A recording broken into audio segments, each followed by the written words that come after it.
Perfect. Good evening, all. Welcome to the regular meeting of the Dover Board of Education. Buenas noches a todos. Bienvenidos a la reunión ordinaria de la Junta de Educación de Dover.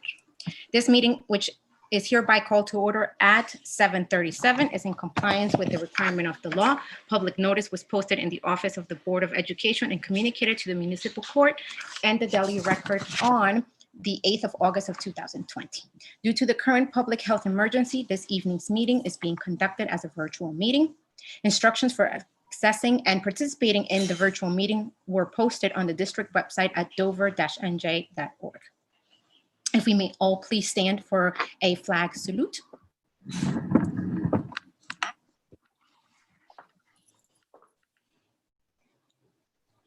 I pledge allegiance to the flag of the United States of America and to the republic for which it stands, one nation, under God, indivisible, with liberty and justice for all. If we could please remain standing for a moment of silence to pay respect to all in our Dover family that are experiencing grief and loss in the lives of their friends and loved ones that have been lost. We are one Dover and we stand together during these traumatic and difficult times.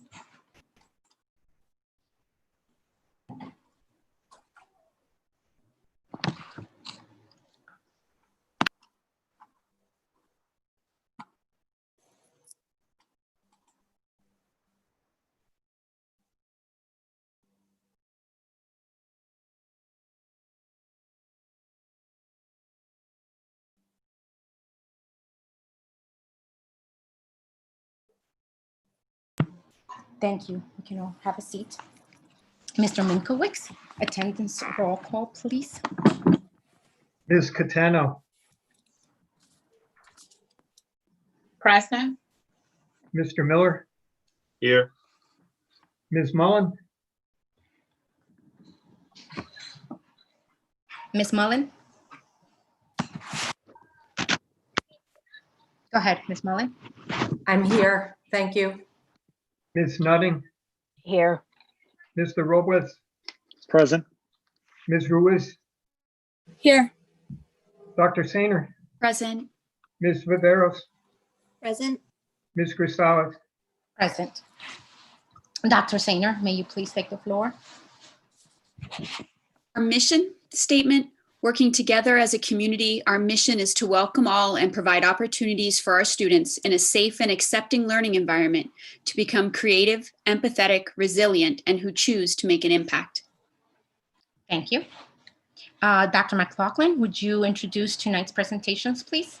Thank you. So Mr. Minkowicz, our school business administrator, will be presenting to us this evening. As the board knows, we received a revised aid statement from the state of New Jersey, and that revised aid statement eliminated $2.8 million, a little bit more than $2.8 million in funds that previously had been promised to us, and that's a result of budget shortfalls that the state is experiencing through COVID. And we have been asked to meet an August deadline, which we are doing tonight to address those budget shortfalls. Mr. Minkowicz has worked with that in conjunction with our administration to provide reductions that do the least harm to instruction and stay as far away from students and student services and staff as possible. So I'm going to turn that over to Mr. Minkowicz so he can go through those items that we are proposing to the board to meet that $2.8 million gap. I don't know if Mr. Bayachek is still with us. We prepared a slide to help with the summary.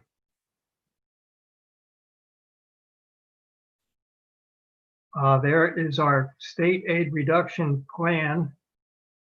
As Dr. McLaughlin stated, we are required to provide a plan to the county superintendent of schools regarding how we are addressing our cut in state aid. So the administration met a couple of times, and then we met with the school auditor to review this final version of our plan. And the school auditor said it looked like a good plan to him. So the plan addresses the state aid cut with a combination of reducing appropriations, utilizing surplus, and utilizing maintenance reserve. So if we start from the top of the plan, the appropriation reduction is the construction services capital projects, and we discussed them a couple times before that we were going to use this in the plan. These are the two projects that were the HVAC at Eastover and the partial roof replacement at the high school. They were in the original budget, which was approved, and they total 1.129 million. So we are putting those projects on hold to help with our plan.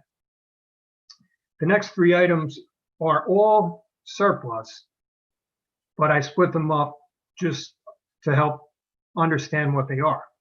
The surplus unassigned general fund for $525,000, that was anticipated towards the end of the year as surplus, and that was part of a motion that the board made in June to put that toward capital reserve if we needed it, but we are using that for our reduction plan.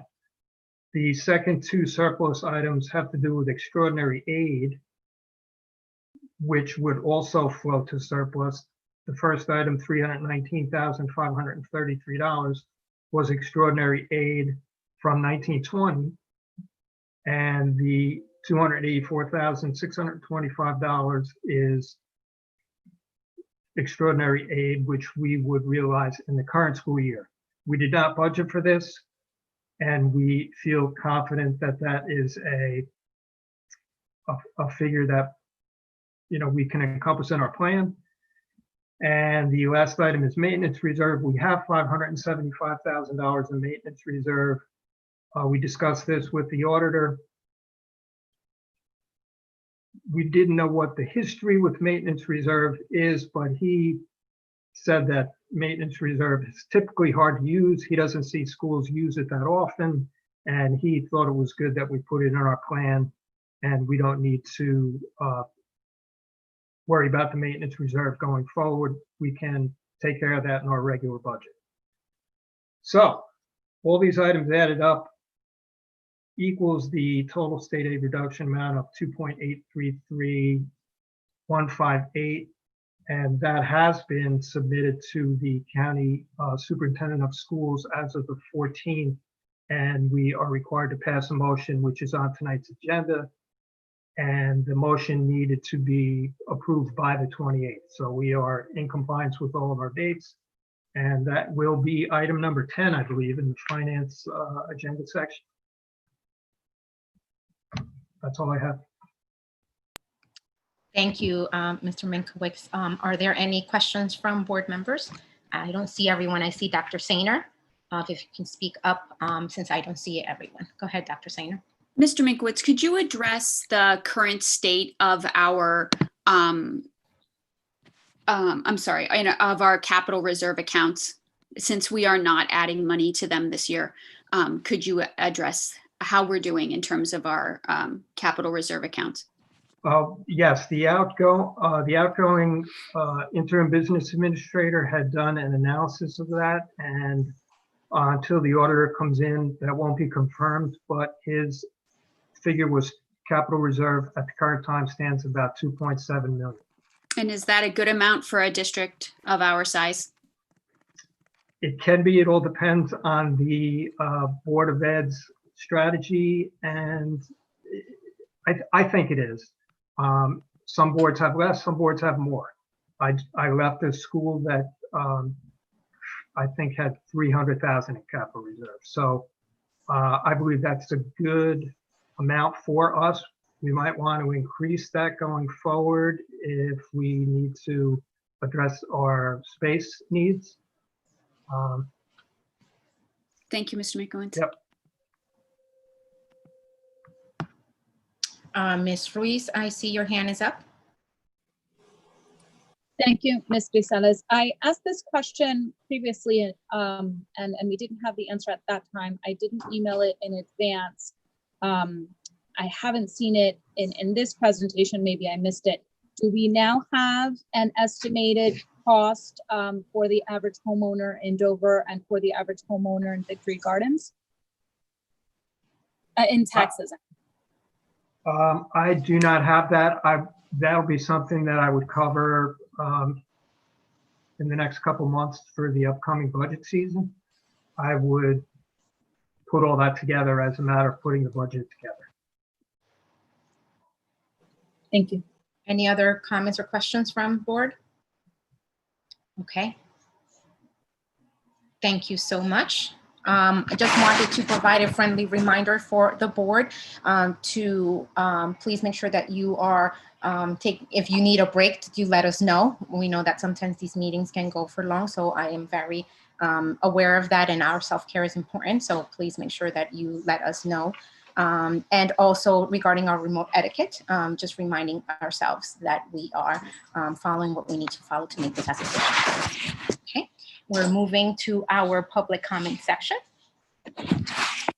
The board recognizes the value of public comment on educational issues and the importance of allowing members of the public to express themselves on school matters. To ensure fair and orderly expression of such comment, each statement shall be held to a time period of 3 minutes.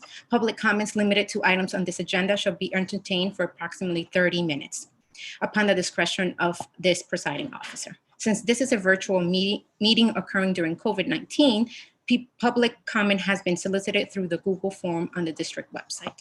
Please understand that public comment portions of our agenda are not structured as question and answer sessions, but rather they are offered as opportunities to share your thoughts with the board. The board may or may not respond to public comments. However, please know all comments are considered and will be investigated and addressed as appropriate. Please be courteous and mindful of the rights of others when providing comments. Comments may not be abusive, obscene, threatening, or irrelevant. Please understand that students and employees have specific legal and privacy protections. The board is not permitted to respond in public to comments about students or employees. Please be advised that you are commenting at your own risk. Any public comments that are directed at a particular individual or individuals could subject you to legal liability for defamation. Mr. Minkowitz, would you please provide us with agenda-only items comments, please? And Ms. Ruiz will be interpreting or translating and reading out loud our comments in Spanish. Yes, I believe the first one is the first one in Spanish? Yes. Yes, Mr. Minkowitz. Jahaira Lopez Elias writes, ¿se puede reingresar nuevamente a la escuela si te diste de baja en los últimos meses? I'm sorry, I think we actually, we made the orange comment the wrong comment. So I've said it already, so I'll translate it. Can one re-register to school if you dropped out in the past few months? But I think that is a public, not agenda item. So correct. We can revisit it at that time. Move on to the next one. That's agenda item. Okay. Thank you. Okay. The next one, Yolanda Pérez escribe que sea virtual las clases, que no solo les manden tarea porque los niños no entienden, que las maestras les expliquen, así ellos avancen seguros. Yolanda Perez writes, if classes are virtual, may it be that not only homework be sent home because the children don't understand, but that the teachers explain so that they may advance well assured. I'm sorry, who was that comment from? Yolanda Perez. Thank you. And I think we're at number 4, Mr. Minkowitz. Okay. Number 4, George Knowles, 12 South Street. Now that Dover has decided not to open the schools in September for in-person learning, I would like to put into the record again that Dover passed up without thorough review the opportunity to open the schools with universal testing. I've brought to the Dover School District a free program no cost to Dover for universal testing for COVID-19. This program would have screened out asymptomatic and pre-symptomatic individuals who are the primary spreaders of COVID-19. The test would have been point-of-care antigen tests conducted on school grounds with results within minutes. They would have been repeated on a periodic basis as required during the school year. In this way, Dover schools could have opened in September safely and normally.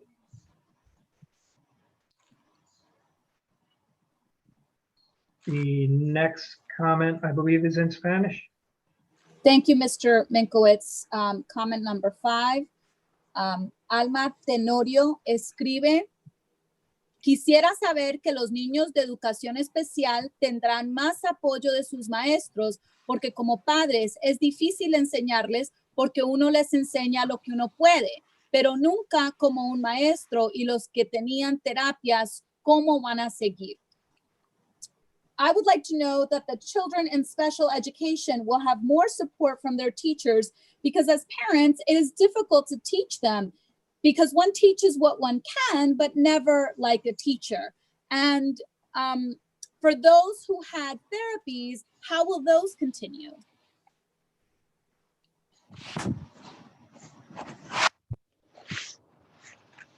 And I think 6 is back to you, Mr. Minkowitz. Yes, number 6 is, the name is Oscar, 36 Hillside Ave. And the comment is, concern for kindergarten teaching remotely. The next comment, number 7, Rosie Ahuatsi, 27 Spring. Hoping together we can make this school year better for everybody. Just want to know how many hours a day the kids are going to spend online with the teachers. Are they going to have all the classes, including gym? For students with IEP and being different grades in the same classroom, are they going to have different teachers for each grade? Do you have a plan for the students who attend VOTEC? Are the students going to get a tablet or a laptop for the classes? And once again, I don't agree to move the police out of our schools. I have a list for don't accept that idea. Thanks again. And remember, we are one Dover and together we can make a difference. Thank you so much. The next comment is from Angela Ramos Gama, 32 Washington Ave, 326 Washington Ave. Dear Board of Education, the Parents as Champions program was an excellent and rigorous workshop where the parents learned the importance of a health and wellness team in their school. Using the whole school, whole child, whole community, WSCC model, we as parents learned how to write a non-competitive grant which benefits healthy outcomes for the whole school. The wellness team is comprised of parents and school administrators working in collaboration for the benefit of all students and a healthy school. This parent-led initiative considers student needs such as physical and health education, social and emotional climate, health and counseling services, family engagement, community involvement, and employee wellness in each school environment. The New Jersey Department of Health has provided grants to be awarded to the schools where parents have completed the Health Parents Champions Workshop to use for the writing a grant proposal for a health initiative they believe will best benefit their child's school. The Dover Middle School and High School parents have worked tirelessly since February and during the current pandemic to consider the many needs that could be addressed for both schools. After careful selection, collectively, the parents and school administration have identified that social and emotional climate needs of the Dover Middle School can be met through this grant opportunity. The Dover High School parents have identified that the physical school environment could also be supported with a filtered water fountain to benefit the entire school. Months of hard work was put forth to make the Dover school system yield greater education outcomes through the work of the Dover Middle and High School parents. This is a great resource that brings a continuous stability and relationship between our community partners, parents, students, and school staff for a healthy school, and we appreciate the support provided. Thank you. The next agenda item question is from Angela Ramos, 326 Washington. I want to say thank you to Mrs. Barreto and the Great Summer Virtual Enrichment Program as well for her service in the district. As well, the financial class from the high school and the ESY program provided from Mr. Tompkins. Such great support through this different summer. Tonight you are voting for policy P5890, but no parent knows the content of this since it isn't on the website. Please could you update the website with those policies so we can know the content of this policy before you voted for it. Under consideration is only the P1642. Thank you. The next agenda item comment is from Hubie Fedna, James Street, Dover. Due to this untimely virus, I know this decision was a difficult. Public safety should be our main priority. Our children's quality of education should also be our priority. What is in place to assure parents who don't have the necessary resources or tools to make sure their children does not fall behind? And the last comment is also from Hubie Fedna, James Street. I saw that a member of our Tiger Wrap staff has resigned. Does that mean there's a less support for our children during these difficult times? Are there any virtual provisions in place for our children, emotional and mental? That is all the comments. Thank you. Thank you, everyone, for your comments. I'm very pleased to see the interest in our community and the comfort of coming to our board and sending your comments. Dr. McLaughlin, are there any that you would like to address now?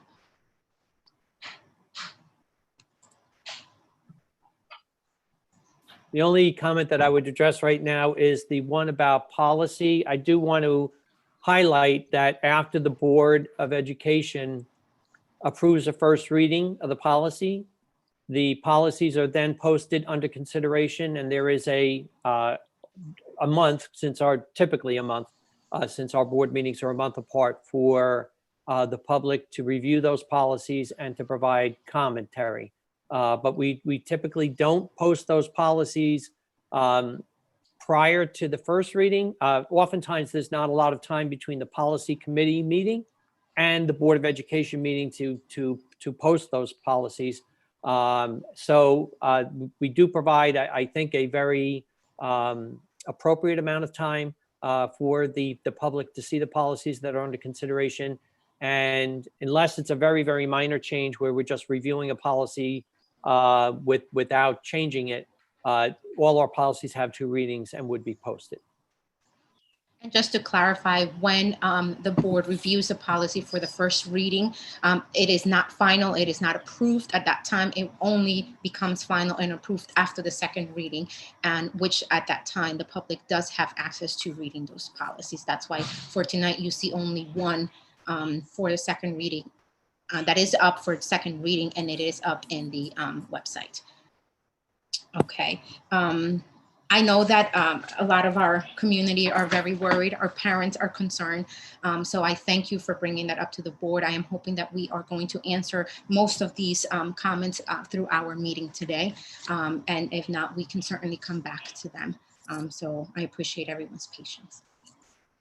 Okay. Are there any other comments or questions from the board? Okay, I see none. Let's move forward to the approval of minutes, please. Does the board have a motion to approve executive and regular meetings for July the 21st? So moved. Ms. Mullen moved the motion. Is there any second? Second. Ms. Catano, second to approve them. Are any board members have discussion points? Dr. Sainer? Yes, there was a change in the way the minutes were written, specifically the way the public comments were captured. Previously, the comments from the public were summarized, very brief. Mr. Smith asked about the start date for school. Mrs. Jones asked whether there would be a summer camp.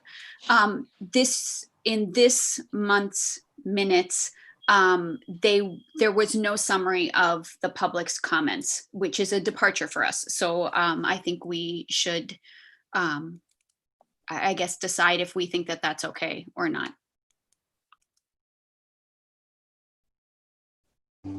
Anyone? Ms. Ruiz? Thank you, Ms. Grisales. I somehow missed that. Thank you, Dr. Sainer, for bringing it up. I actually saw the difference in the minutes, and obviously we're welcoming Mr. Minkowitz, so obviously there will be a change with a new staff member helping us capture those minutes, and I thought it was neater. I would defer to Mr. Krut's advice at the instruction of our board president, of course, as to our legal obligations to capture public comment. It's my understanding we have a legal obligation to capture it. So if it's not there, I don't know that we can approve it without it. Correct. I wanted to clarify that if we are certainly, we have historically provided, and, is the change just maybe an oversight or a new style, which is okay. But, Mr. Krug, what are your thoughts in regards to our legal responsibility? Yeah, I don't think there's any legal requirement that the public comments need to be summarized in the meeting minutes. In fact, I'm confident that there's no legal requirement that the public comments would need to be summarized in the meeting minutes. The meeting minutes are not a verbatim record of everything that happens at the meeting, and what the legal requirements are is basically that they reflect all the actions that we're taking, and on the agenda item. Having said that, I don't. It's not legally required, but it's really a decision for the board as to how they would like to do the minutes. So while it's not legally required, it also isn't legally prohibited. And we do capture, our meetings are always recorded, so the verbatim and those specific comments will be available on our district website, right, or our YouTube channel, correct? So if the board may move forward with voting in regards to we want to approve them without the minutes, this would be setting a precedent, right, different than we have done in the past. So please vote accordingly to what you think is best for our board. Ms. Yes. Grisales, may? Yes. I am happy to approve them this time without the public comment. I think it might be a conversation for the board to have as to whether this is a new practice we'd like to adopt, or whether we'd like to ensure that some summary of the public comment exists. I think I don't have our agenda in front of me, even though I have two computers and a notebook in front of me. I think our statement at the beginning says something about the way the video is kept. The minutes are as far as I remember, and Mr. Krug and Ms. Grisales certainly may know better. I believe the minutes are our official record of the meeting. And while it may not be legally required, it may be beneficial to future boards to be able to go back to that legal record to explore what, if any, comments or suggestions or requests the public is making of the board. So I do think there's a benefit to including, at the very least, a summary of public comment. Yes, you are alluding to the sentence, while the recordings may be used in preparation of minutes, they do not substitute for official legally approved minutes. Okay, Dr. McLaughlin? Yeah, I was just going to add, I know a couple of times you've alluded to the fact that Mr. Minkowitz is, as the new business administrator and board secretary, is just adapting right now. So I don't know that was purposeful. Yeah. And I don't think Mr. Minkowitz would have any problem going back to summarizing it. So maybe that just helps us. Perfect. Thank you. Move us along. Yes. So if we may have a motion in regards to approving it this time without the minutes, please, that would be helpful. So move. Ms. Viveros, second by anyone? Second. Okay, so we are moving, we have Ms. Viveros moving, Ms. Mullen second of approving the minutes as is. All right, Mr. Minkowitz, roll call, please.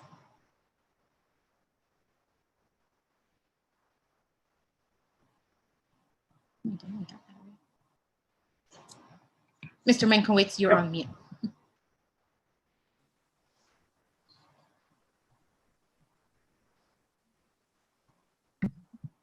Ms. Catano, Yes. Mr. Miller, Yes. Ms. Mullen, Yes. Ms. Nutting, Yes. Mr. Robles, Yes. Ms. Ruiz, Yes.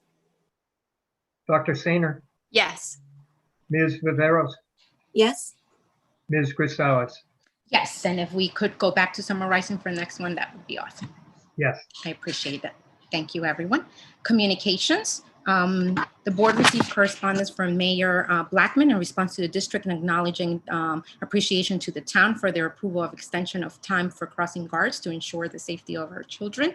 The board also received correspondence from Ms. Emily Carney sharing her concerns regarding virtual learning and the impact on the junior and senior class, which was accordingly responded by this person, by me. Do any other board members have full board correspondence that need to be shared? Okay. Anyone else, Dr. McLaughlin or Ms. Delapoula, Mr. Minkowitz, any correspondence? All right, thank you, everyone. If we can move forward to our administrative reports. Dr. McLaughlin, please. Thank you. As we've heard in the public comment and already that our board president has alluded to, there's a lot of concerns, certainly not only in our district, but throughout the state and throughout the nation in terms of the reopening of school, and a lot of things that are happening day to day and changes daily in terms of the approaches that are being taken by schools for the reentry of students. I'd like to capsulize where we are at this time and provide some reasoning behind it and some detail about how we're moving forward. On August the 4th, our district was required at that time by the state of New Jersey to post a reopening plan. And at that time, there was no permission provided to districts to continue instruction in an all remote fashion. At the same time that we did release our plan, we felt that it was important to advise our community that we had sent a letter to Governor Murphy and to the Commissioner of Education requesting that Dover be allowed to open in an all remote fashion. Although a reply was never received, on August the 13th, only 5 days ago, Executive Order number 175 was issued, and that indicated that schools that believed they could not open safely would be permitted to provide reasons and plan to open remotely. Yesterday, we formalized notice to the governor and to the commissioner indicating that Dover will open and operate in a remote fashion for the first marking period. First marking period ends on November 5th. 30 days prior to that time, on October the 6th, we will reassess our readiness to open in person, and we will make a decision to either continue in an all remote fashion or begin some form of in-person learning with the end of the first marking period. We made this determination based on several factors that indicate we cannot reopen our schools in a safe fashion at this time. And the factors include, but are not limited to, the following.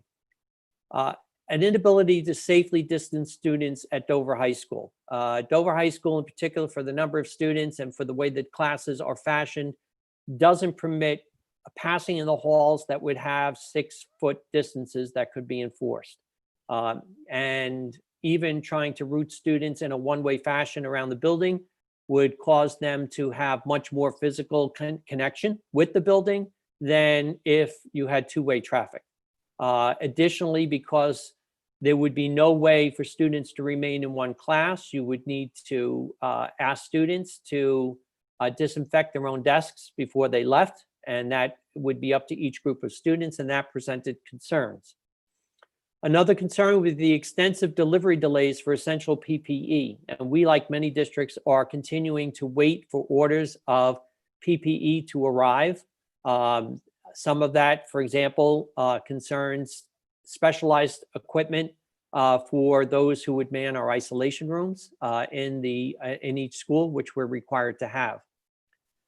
Another item was that the present HVAC system, and by the way, when we did the budget presentation, we described it as HVAC, but it's really, that was concerning air conditioning.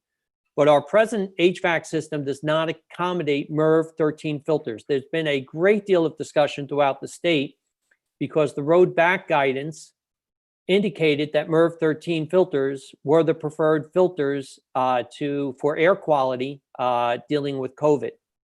Most school districts, ours included, do not have MERV 13 filters. I believe our highest degree of filter is a MERV 8, and that would require extensive reconditioning of our present system, and certainly not something that we could incur before welcoming students back in September. There are issues with multiple malfunctioning HVA systems and air conditioning systems at our middle school. And then finally, there are a significant number of classrooms at East Dover Elementary and Dover Middle School that do not have air conditioning. That is what was referred to in the budget presentation. But even if we had moved forward with that at this time, it would not have been in place in time for the present school year and the present condition. So based on these factors, we presented our position to the governor and to the commissioner. But I also want to emphasize this, because beyond the factors which we were required and we produced, and which I just mentioned, we stressed that Dover has been the most impacted town in Morris County. As of July the 31st, 3.93% of our population was affected by COVID. And we have statistics that have been compiled that show that that is the most impacted town in Morris County. Positive cases additionally continue. We've had 15 new cases since July the 28th. And 15 positive cases, I think, are significant. There are towns that are experiencing little to none. And I think what this shows is that COVID, unfortunately, continues to be a very active presence within our community. Additionally, including an additional death that was just reported today from COVID, 62 individuals in Dover have now lost their lives to COVID, and we've had a total of 733 identified cases.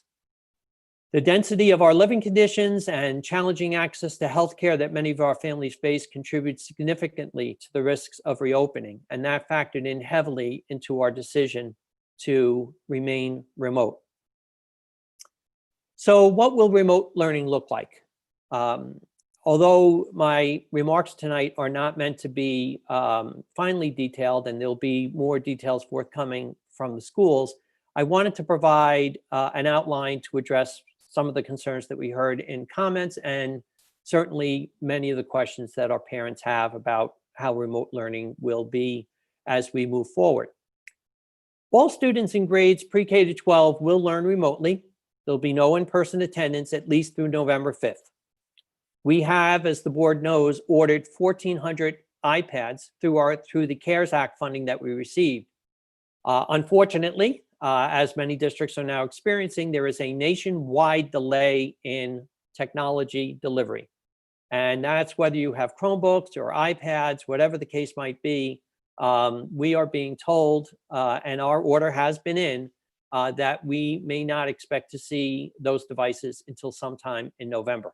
So that adds another challenging wrinkle to our situation.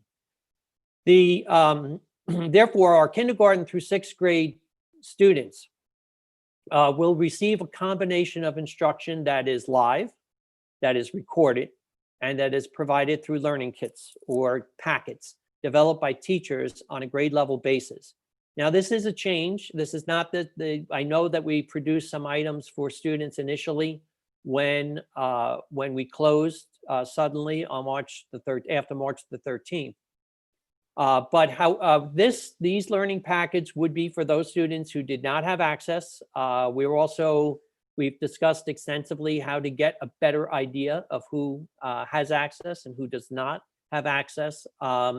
And teachers would be producing these packets on an every 2-week basis. One of the big differences between how we close the year and how we're opening the year is that there will not be a prohibition on staff coming to their classrooms or into the schools. We will do that in a safe manner, in a distanced manner, but we will allow staff to come into the building, which will allow them to supplement these learning kits, these packets for our students who don't have the technology And we will invite parents to retrieve those on a periodic basis that is set up by each building principal.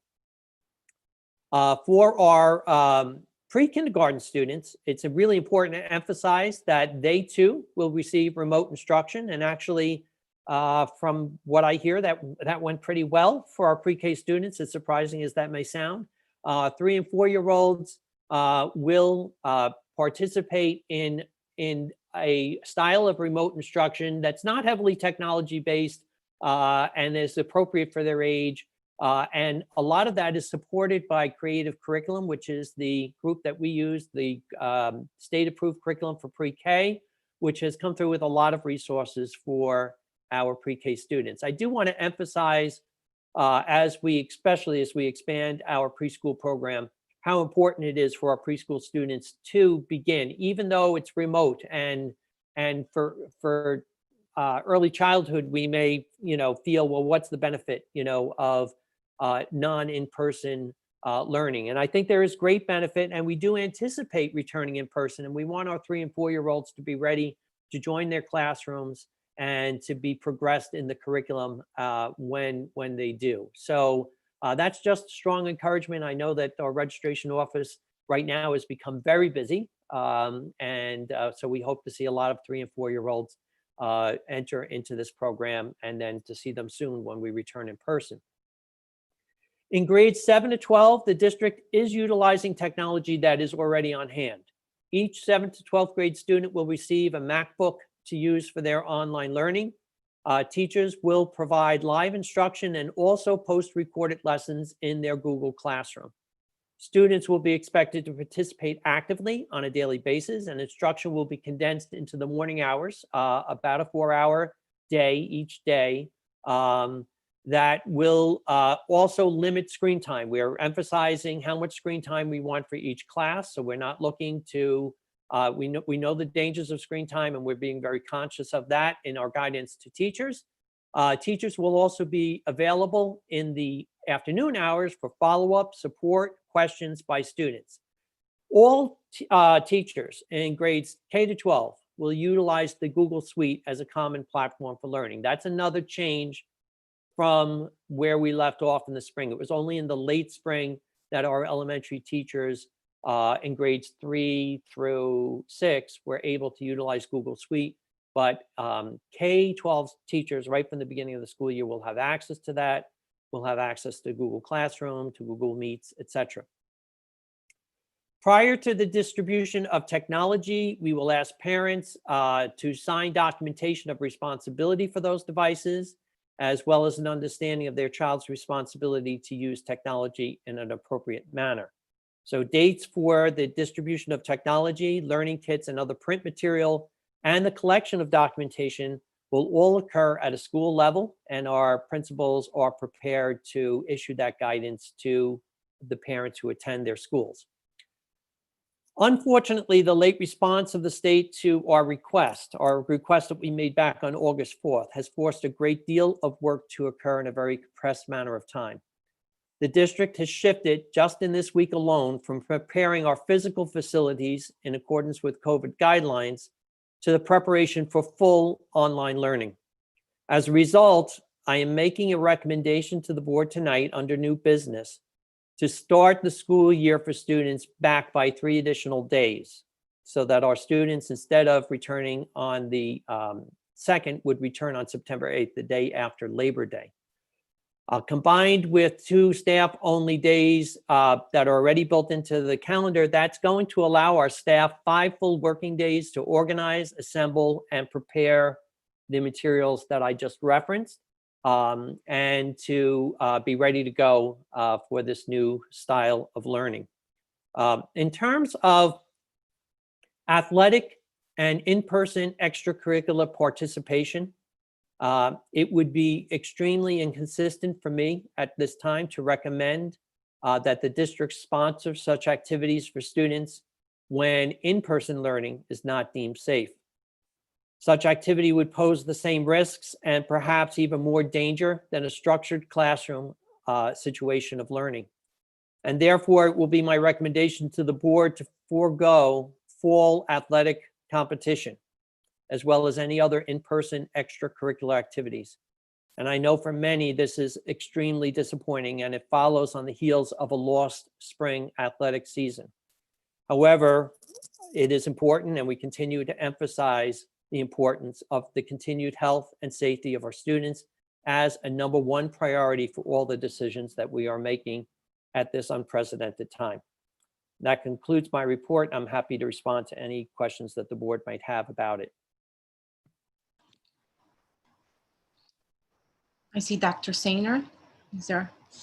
Dr. Go ahead, McLaughlin, thank you, I'm sorry. Dr. McLaughlin, just to be clear, even with starting 3 days late, this will both enable our students to meet the state mandated 180 school days, and it meets the negotiated contract that we have with our Teachers Association. Correct. When in the proposal, and I'll ask for a board motion under new business, I will indicate at that time that what we are changing, what we would change are the 3 additional staff and service days that occur throughout the school year. And I can cite the days at that time so that those would return to student learning. That would be 180 days, but it would front load all our teacher preparation time at the beginning of the school year.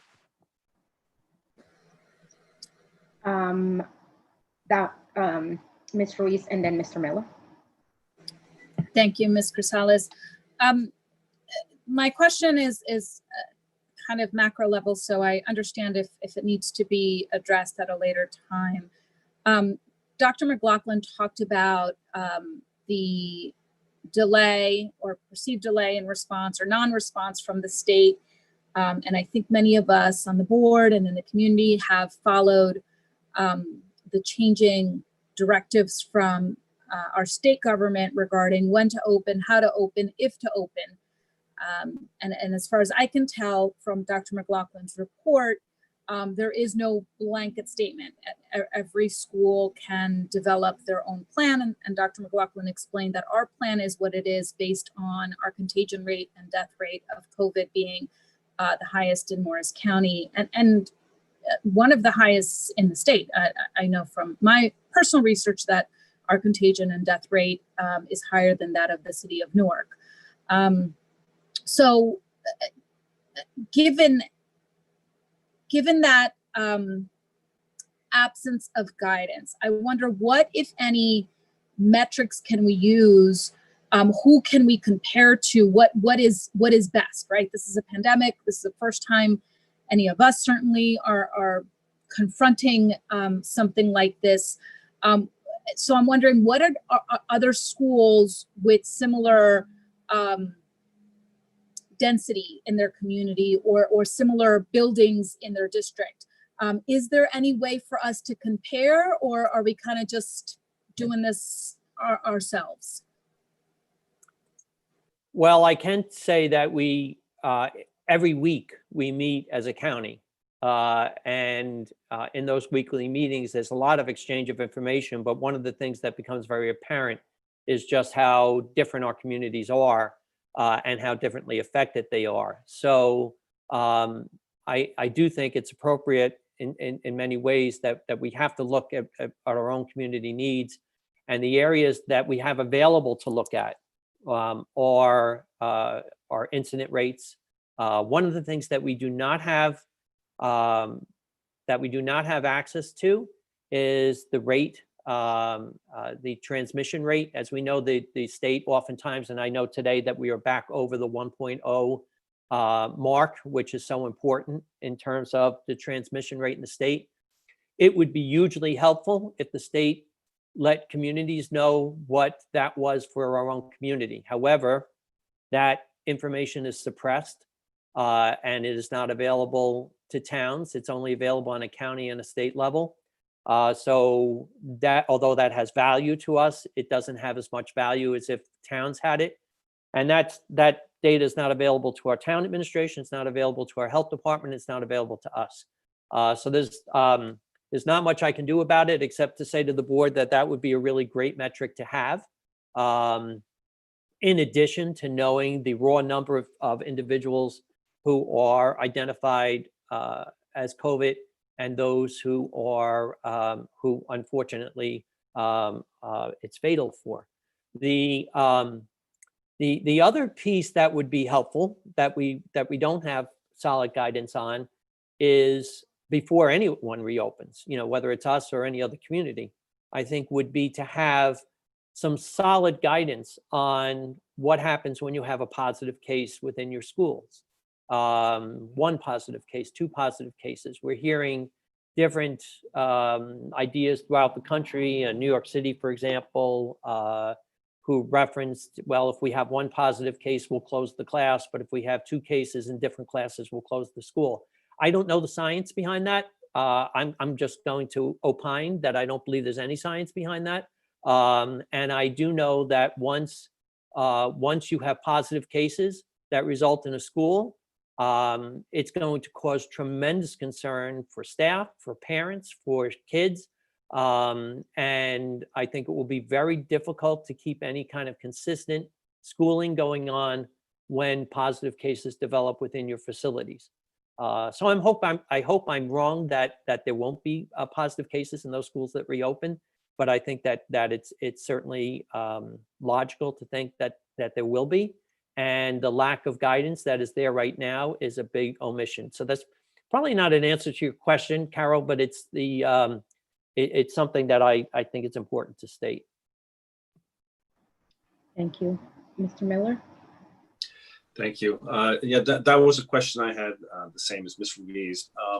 But the food distribution is going to continue the same as we did when we were closed in the spring, correct? It will occur in a very similar fashion. What we are doing is making sure that it'll actually occur within an hour period, because we want to make sure that it does not interfere with instruction. So we don't want a child to have to make the choice of, do I sit in on my learning or do I get my meal? So meals will be distributed at multiple sites throughout the community. As noted before in the correspondence, the town had indicated they'd give us additional crossing guard time. So I will be in touch with the chief to ask that that crossing guards be in place during the time to cover the time 12:30 to 1:30, which is when we're anticipating distributing meals. We don't have quite the latitude from the state yet regarding how meals can be distributed. So we do know we can provide a breakfast to everyone because the district has already dedicated itself to that. Lunch can be provided to those who are eligible for a free and reduced lunch, and lunch could also be provided right now on a paid basis to those who are not, unless the state again loosens their guidance on that. And they might because that they haven't even approved our free and reduced form yet. So there's a lot happening. Plus there's a lot of delay at the state level because there are many state employees who continue to be furloughed, which is continuing to contribute to delays in responses from the State Department.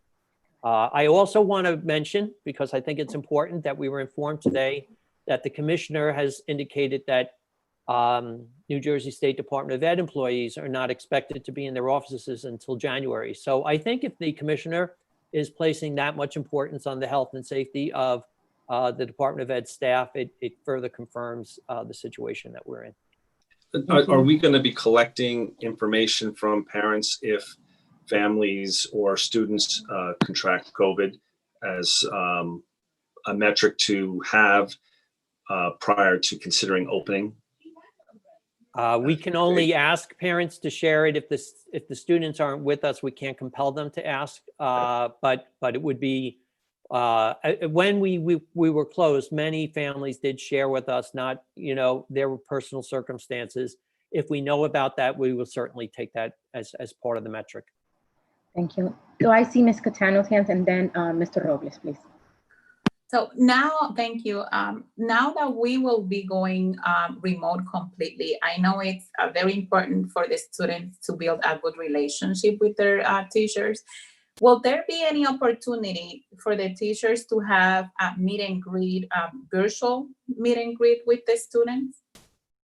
Well, as one of the things that I'm sure all the teachers will do, as they would do if they were in school, is that those first classes are get to know me time, get to know you time. And again, the access to having all teachers having Google Meets will help to a great extent. For students who, and I did leave one piece out, and I'll come back to it, that's important to mention. That's also on our agenda tonight as it will be a newly introduced item. That for those students who may not be able to log on real time, although that should be significantly reduced with the provision of devices as we have them, that there will be recorded sessions, and that should help the relationship, or at least the knowledge, and seeing a lot of the comments, as was indicated today, is more time, more meeting time, more availability. And some of that was just our readiness, in the spring to do it. Some of it was connectivity and devices in homes, but also some of it was our readiness. So I think I don't want to overemphasize it, but I do want to say how important it is that Google Suite is available K through 12 right now. It provides a common platform. It lets us work with parents and families and students to become familiar with one kind of platform and to check in with each other. The piece that I didn't mention before that I wanted to was that although it's a little bit challenging and a little bit murky right now, the district was approved today for its digital divide application. Now it's a little odd because we know how much we applied for, and that's in the board motion that Mr. Minkiewicz is going to read later. We know that we were approved. However, when you look at the grant award, it still shows a blank. So we are trying to navigate how this particular digital divide funding is working. It's a different kind of application, and but what we applied through the digital divide funds, and if it's confirmed, in fact, that we have the funds that we asked for, we would be able to have up to 1,500 hotspots to distribute to our families, and we don't anticipate at this time. I hope I don't have to come back and say something different. We don't anticipate that there would be a delay in receiving those hotspots. So that's a significant piece of the connection as well. Thank you. Did I get everyone? Mr. Robles, I don't think you. Go ahead, and then Ms. Royce. Dr. McLaughlin, I'm just curious, and again, I apologize I didn't send this in advance. I just thought of it. Two questions. One is around the the full schedule, 8:30 to 12. Is the expectation that those students who can and do log on, that they stay connected at that moment throughout the whole entire time? Or will there be some kind of, different things that they'll do where they won't need to sit there in front of whatever device they're on? And then the second question revolves around the devices and, unfortunately, the lack thereof. What efforts, if any, will there be to find out, and how will you find out those students who unfortunately do not have access to any kind of device that will be sufficient for the online experience? And obviously knowing that it's not until November right now, the earliest that we might receive those devices, how does that change the learning experience for pretty much everybody who will not receive one? Okay, so the first point that you asked about in terms of screen time, one of the things that we have, and we've had multiple meetings this week with our leadership team and have delved pretty deeply into this. Students would be expected to have a period of live instruction each day that's offered by their teacher. We have schedules that will go out depending on what level of schooling the child is, elementary, middle, or high school, in terms of how many periods per day would be provided. For example, the high school is different than the middle school in terms of longer periods, but not as all your periods in one day for the high school, middle school, all your periods, but shorter duration. The teachers would have live time, but we're specifically asking them not to use the whole period online. So there would be a maximum, so for example, if it's, I'm just going to pull this out of my hat. If you have a 40-minute period, we're going to ask you to make sure that 25 minutes, you don't go over 25 minutes, and then you provide an activity for the student to do. That does a couple of things. One, it provides a natural break for students who absolutely need it, to use the restroom, to have a drink of water. It also breaks up the screen time so that you're not watching a screen for 4.5 hours straight, which we know is not a good thing for kids to do. So, and it also, when teachers are putting together, these multiple platforms where they're going to post, their session on Google Classroom for the kids who have to watch it in a recorded fashion, where they're managing a packet for students who don't have any access. It provides the teacher with some flexibility too within their day to do that prior to their office hours, because we don't want that to consume all their time in the afternoon when we're looking for them to support kids who reach out to them for questions. So that is the way that we plan to manage that particular part of it. Your other question concerned how would we know what students have what, and that was one area that we were a little frustrated with in the spring in terms of the collection of data.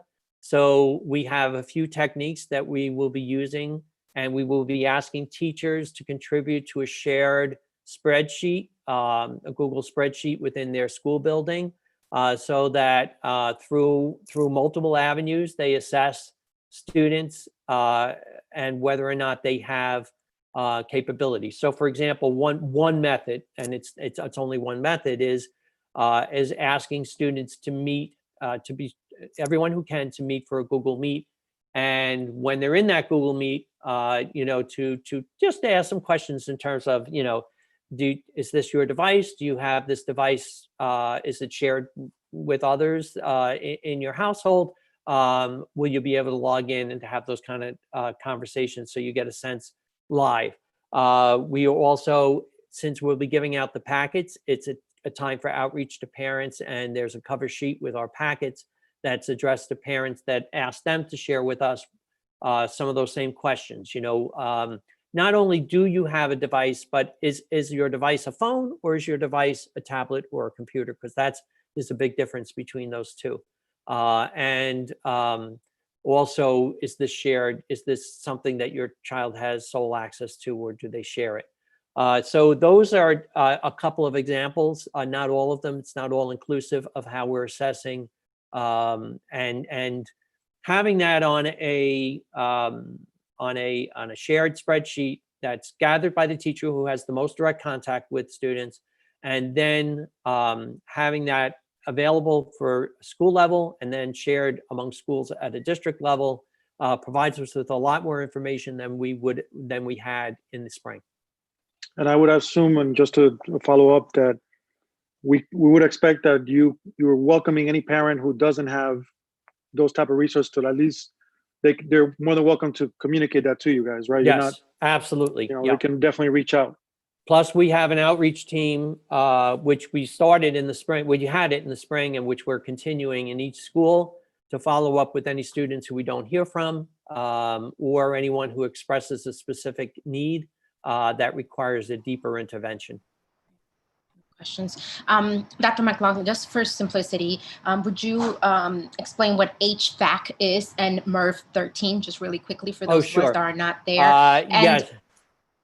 And just another one so I can get out of the way. How would we address music and physical education? And do you have that at this point, or can we have that in the near future? So HVAC systems can be air conditioning, include, as we have some air conditioning, or they can be heating and ventilation systems. So that's where the HVAC comes from. And Those have a certain amount of airflow, fresh air. For example, one of the things that you've been asked to do is to make sure that you have adjusted your HVAC system to 15% fresh air flow. And if you have a positive COVID case, you have to turn it to 100% air for, I think, 4 hours or more. All of that comes with evidence that fresh air is a big component of battling this particular condition since it's respiratory in nature. And you asked me about phys ed and music and art. All of those offerings will be provided, whether it's through a packet or through it's an online offering. We discussed today the coordination between specials and teachers. We've actually come up with a plan to keep the 150 minutes of phys ed a week, because even though the state allows you to modify your program to be 4 hours, they will not modify the 150 minutes of phys ed. So we will find a way to do that. When we asked the question of how to do it, they said, do your best. So we have done our best. And I think that we have come up with some good creative ways and meaningful ways not to provide students with those activities. Thank you. I know that's a challenge, but it's also important, right, for our social emotional learning and our physical and keeping our kids busy. So thank you. If there are no, Ms. Reese.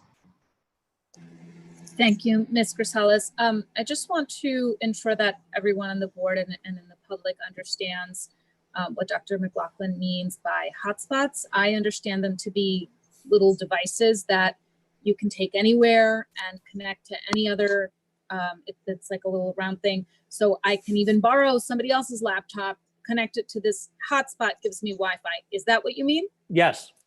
Okay, and those will those will be provided to families who do not have Wi-Fi at home. Correct. Thank you. And then my my second question, I couldn't email because it's actually in response to the public comments. Some of the public comments I understood to be asking, can we make sure that the teachers and the students have time together and that they're not just getting homework? Maybe I'm not understanding the public comment correctly. I understood it as if at least some, those folks making those public comments experienced a COVID-19 semester where there was no contact with a teacher. Does that, are you understanding, Dr. McLaughlin, that maybe that family didn't have access to the internet, or how did you understand that comment? I think that's why I emphasized the importance of the availability of the Google Suite. I said some of the issues were connectivity and devices that families may have been experiencing, but others were our readiness to provide a common platform. As the board knows, Google was only launched in any fashion last September. It was previously not available in the district at all. So we did launch that 7 through 12. There's a lot involved in it. It's not just flipping a switch. You have to enroll your students. You have to have protection systems built in. As you know, we enrolled in Gaggle. There was a lot that went into making sure that by the end of the year and prior to the end of the year, we had significantly expanded Google into the earlier grades.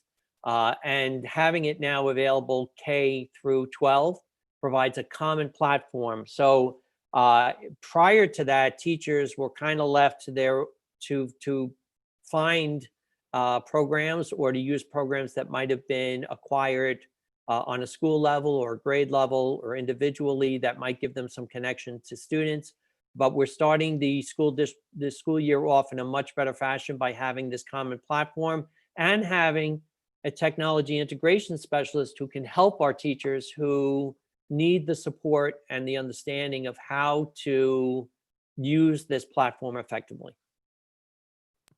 So just to summarize then, I mean, there were situations in the spring that because we didn't have access to Google as a whole, especially for the younger children, right? It was more of a packet, here you go on a weekly basis, this is what you have to do, and not the meetings with the teachers. And I think that's what I interpreted from the comments. And that for this time, we are more prepared, or the district is more prepared, and you are able to provide more of that contact of that actual live learning rather than here's a packet of things that you need to do kind Yeah, of it go on might your not own. have just been a packet. Like, as Yeah, I said, yeah. there were other programs that were being used, but we were also very conscious of the fact that not every program has the safety ratings that they should have. And we don't want to sacrifice student safety for connectivity.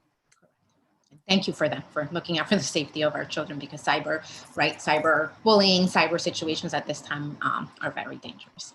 Okay, so if we have lost Miss Nutting, Mr. Facilitator, Brian, if you can bring her back on when you can. Thank you. Okay, got it.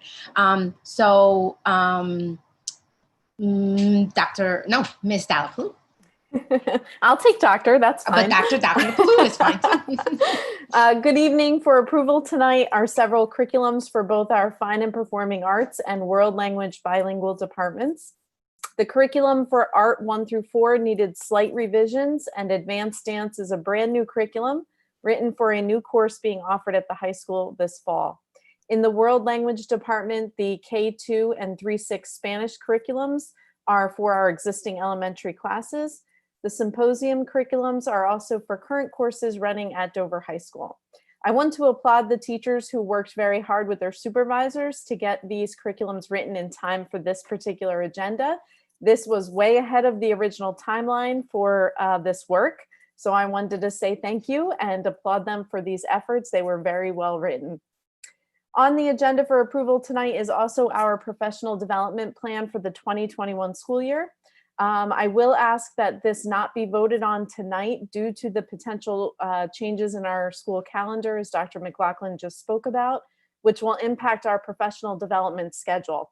Our professional development plan, though, was created with great consideration from staff input through a survey and also through the work of the district DEAC committee in the 1920 school year.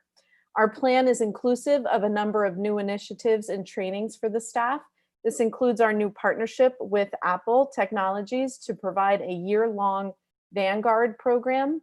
Dover's Vanguard cohort is made up of 2 groups of approximately 20 teachers in both the elementary and secondary worlds who applied and were chosen to participate. These groups will receive specific time and training with Apple professional learning staff and will then be recognized to turnkey that training at different meetings, faculty meetings, team meetings, and department meetings. Our first cohort for elementary and secondary staff have been selected and are ready to start with our kickoff meeting, which will happen on August 24th. Our other trainings for the 2021 school year will focus on the use of Google Classroom, inclusion, and literacy. Recently, we were notified from the Assistant Commissioner, Ms. Peggy McDonald, that our application for technical assistance to move towards a more inclusive model for our special education students was accepted by the New Jersey Coalition for Inclusive Education. The technical assistance program was granted for the Academy Street School, and it will begin in September. Lastly, tonight for your approval on the agenda is the 2021 SCIP committees, or school improvement panels, for each of our school buildings. The names of the participating staff members are listed on the agenda for you to review. The Teach NJ Act requires that all schools convene a SCIP committee with the charge of providing leadership in the areas of teacher evaluation, mentoring, and professional development. The required activities of the SCIP committee are the following: ensuring that evaluation procedures are implemented within the building, ensuring that procedures for staff on corrective action plans are being implemented, identifying professional development opportunities for staff members, and also overseeing the mentorship of new teachers at the building level. Our SCIP committee work is very valuable and is continued growth of our district, and we will look forward to getting them up and running for the 2021 school year. Thank you. Any questions, comments? Dr. Sainer? I wanted to thank you for the professional development plan, even though we're not approving it tonight, as there may be revisions.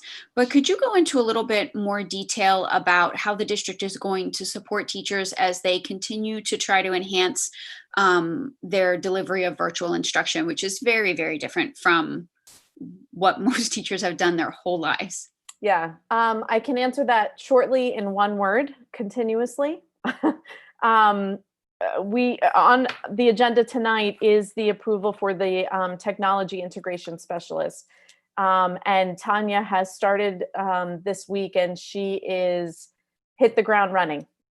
She has been given a list of where we need to focus in terms of, for example, the K2 teachers really did not utilize Google Classroom as the secondary teachers had. So we need to focus right now on getting K2 and 3-6 really honed in on their skills to open up with Classroom and with Meets. So I see us using Tanya's skills and level of knowledge immediately, offering sessions starting as soon as this week or next week, where teachers can pop into a session and ask a question, run through the demo, ask questions, play with everything, kind of get get knee deep in it and start to create their classes, and that will continue. She's prepared. She had a very specific skill set, and that was why we looked to hire her, because she's done this work in the past. So that means she's coming with things already created. She's coming with stuff that she can just change for Dover specific and roll out to the staff. So in one word, it will be continuous. This will be continuous support for sure. So. Ms. Dallapaloo, am I correct in thinking that since we are delaying the start of school for students, those 5 days now for teachers, there will be a lot of professional development specifically on the technology integration during those 5 days? Yes. Yeah. Awesome. Ultimately. And one of the key things, we've had a couple admin meetings since our decision was made. And I can't stress enough to the admin team how important right now it is to be consistent. So if we're rolling out Google Classroom, then everybody's using Google Classroom. For parents, for kids, in the spring, we closed on the emergency, closed on a Friday, never kind of opened again. We rolled with what we had. Through that process, we learned a lot. We learned that there were grade levels using one program and another grade level using a different program. From a technology standpoint, from Mr. Bayachek's department, it's very difficult to support multiple platforms. It's difficult for the technicians to know what the ins and outs are of all these different platforms that teachers were using. So we are, emphasizing the need for consistency. And I think that helps with parents too, so that they're not confused if their 3rd grader is on one platform and their 7th graders on a different one, where they find the instructions, how they get the assignment back to the teacher. Everything will just be streamlined through one system. Thank you. Did I see another hand? I did not. Ms. Dallapaloo, you talked about the getting input from survey from staff for the professional plan and development, and that through the work of the EAC committee. Can you explain what the EAC is, please? Jim, can you help me with the acronym? I know it's District Evaluation Advisory Committee, I think. You're on mute, but I think I can read your lips. Yeah, I was going to say, he said you got it. Sorry, Yeah, yes, that's it. The DEAC committees, actually, they sunsetted. They're not required anymore by the Department of Ed. But Jim and I both are in agreement that committee that is formulated by various stakeholders across the district, representing paraprofessionals, representing child study team members, teachers, that the work that they get together and look at professional development and analyze the surveys that we send out afterwards is very valuable. And even though the Department of Ed, it has sunsetted in their regulations, it's still something that we believe is important, and we feel like we wanted to keep moving forward with that, so we did. Thank you. Mr. Robles, I see your hand. Yeah, thank you. No, just curious. I don't know if I know when as you mentioned, when we closed in March, it was sort of, we had to do what we had to do, and we dealt with what we had.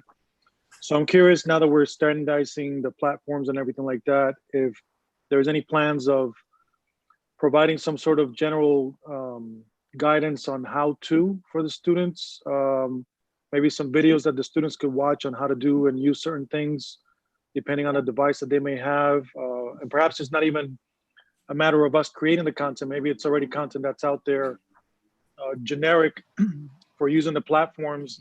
But I think definitely and I apologize for the background noise, the standardization of systems is definitely a benefit all around, because I know different students at different grade levels, and not knowing what platform they're using is a big issue.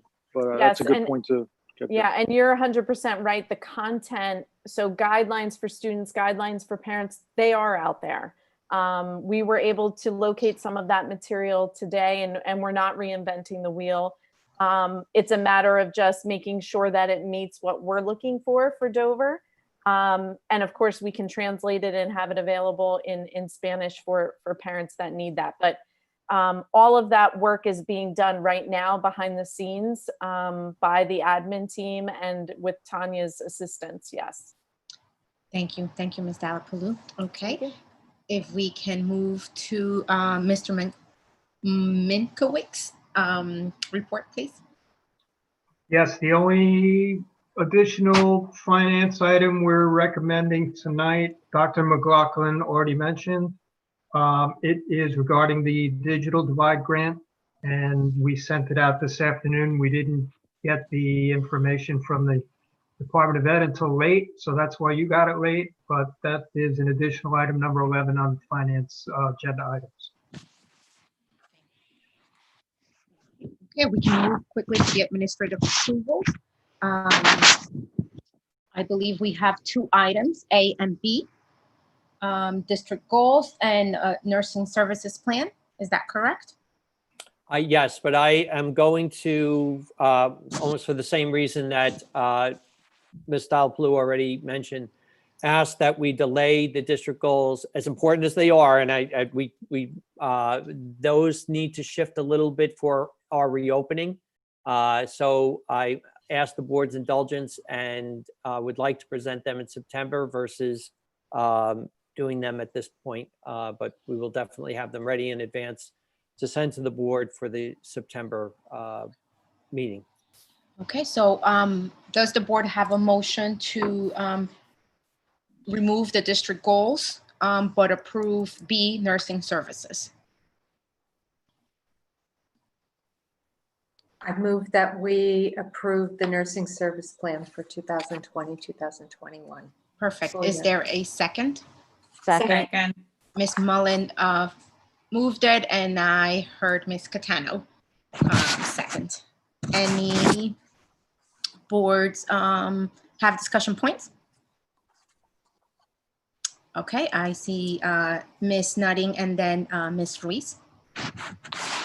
I had sent this question in earlier, just explaining the nursing plan. Can I just get an explanation on how that affects our district?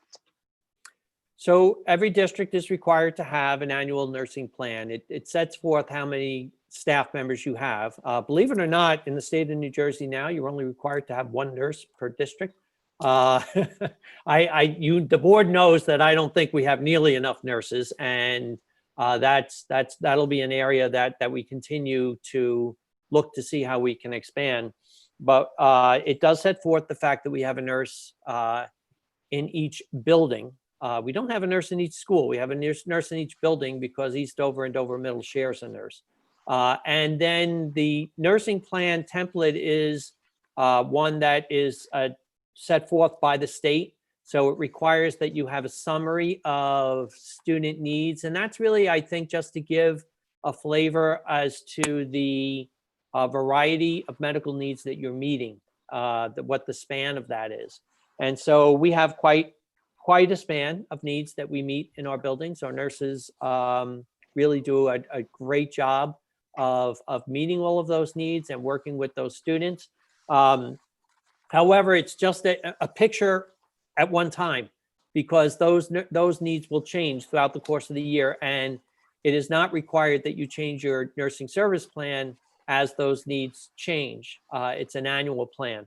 One of the things that's important to emphasize is that for an individual child, if they have nursing services that are required, there is an IHP, or an individual health plan, that is required to be developed for them. So this is on a district level as an overview. How are you meeting health needs in a medical fashion? And then on a micro level for students, you would have individual health plans. The board, of course, does not approve those. Thank you, Ms. Nutting. And thank you, Dr. McLaughlin. Is there anything else from you, Ms. Nutting? No? No. Okay. Ms. Ruiz? Thank you, Ms. Nutting. Stated the same question that I had. I was just hoping for a summary before we took a vote.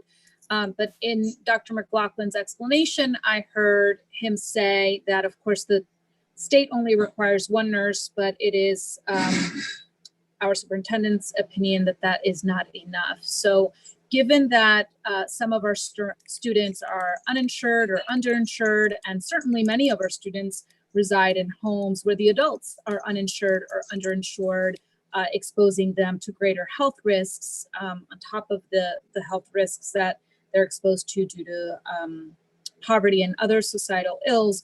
What is that magic number? How many nurses should we have, right? All things being equal, if we had an unlimited pot of money, what would be the best service to our students in terms of healthcare and nursing in school? I think that the next steps that we need to concentrate on a district is making sure that East Dover and Dover Middle each have a nurse. And I think that the high school should have 2 nurses. And if we really become flush and have funds, I'd love to see a nurse that is available on a roaming basis, so that we would have the ability to, for example, if you were doing scoliosis screenings or vision and hearing screenings, that you could take a nurse and do the screenings and have a nurse in the health office. That would be ideal. We have engaged with several agencies for contracted nurses to supplement nurses when we need them. And that's more of an urgent kind of basis, or if we had field trips, for example, where we had to send a nurse along with the field trips, and that's something we're very conscientious about when we're in person. The other piece that I'll mention that I think fits into what you're saying, Ms. Ruiz, is our new relationship with Zufwall, which I have to say I just continue to be excited about. They are such a great partner. They've been hand in glove with us through this whole over the summer in working on reentry plans and answering questions about N95 masks and KN95 masks and surgical masks and all kinds of medical questions beyond masks that they have been quick, responsive, thorough, and also go above and beyond when we have students who have obstacles, like you mentioned, and extend themselves. So I thank the board for their support of making them our school physician last year. So if I can just sorry, Ms. Grisas, if I can just clarify, the state requires 1 nurse. The plan we are presented for approval provides us 4, and ideally 7 would be best. Yes. Mike, thank you. Great discussions and great news. So I have a motion, I have a second. Mr. Minkowicz, you have that? Yes, okay. May we have roll call, please? Ms. Catano, Yes. Mr. Miller, Yes. Ms. Mullen, Yes. Ms. Nutting, Yes. Mr. Robles, Yes. Ms. Ruiz, Yes. Dr. Sainer, Yes. Ms. Viveros, Yes. Ms. Grisales. Yes. Motion carried. Personnel, Ms. Mullen, may you lead this agenda for the board, please? I move that the board approve the following personnel resolutions for the 2021 school year as listed. New personnel employment appointments are contingent upon the required state and federal criminal history background checks in accordance with NJSA Chapter 116 PL 1986 and the completion of required employee paperwork, including pre-employment verification. And that is numbers 1 through 20. Perfect. We have a motion. Is there a second? I second. Mr. Robles, second the motion for personnel items 1 through 20. Are there any discussion points from the board? Ms. If I Mullen may, and Ms. then Dr. Rosales? Sainer? Yes, I would like to point out that there are 16 new employees across the district, which is wonderful, that we might be starting the school year off with full slate, and that we had 11 approved substitute teachers tonight that we're approving pending all their paperwork, and 5 permanent substitute teachers, which is a good practice, and our new technology integration specialist. So I think that's excellent. So, Thank you. Thank Great you. summary. Dr. Sainer? I just wanted to point out that among those new employees I noticed a few Dover alumni. So it's really nice to see Dover grads coming back home to Dover. That is awesome. I didn't know that. I don't recognize the names anymore. So that's great. Great to hear. Any other comments from the board? Ms. Ruiz? Thank you, Ms. Grisales. I asked specifically in executive session where it's pertinent, but here I'll ask generally, does our district currently have a practice of exit interviews for those educators or staff members who leave our district for any number of reasons? And if so, what is that process? If not, is that something we plan to implement in the future to learn feedback from our staff members on how we can improve? We don't have a formalized practice at this time that occurs for each exiting staff member, although occasionally that does happen. However, it is a practice that we are interested in incorporating, and hopefully if you ask that question again in a few months, Ms. Ruiz, I'll have a different answer for you. Thank you for looking into them. Thank you. Mr. Minkowicz, may this board have roll call, please, on personnel 1 through 20? Ms. Catano, Yes. Mr. Miller, Yes. Ms. Mullen, Yes. Ms. Nutting, Yes. Mr. Robles, Yes. Ms. Ruiz, Yes. Dr. Sainer, Yes. Ms. Viveros, Yes. Ms. Grisales. Yes. Ms. Catano, may you please lead the negotiations update? Yes, thank you. We met on August 13, the negotiation session with the DEA to continue reviewing the contract. And then we met on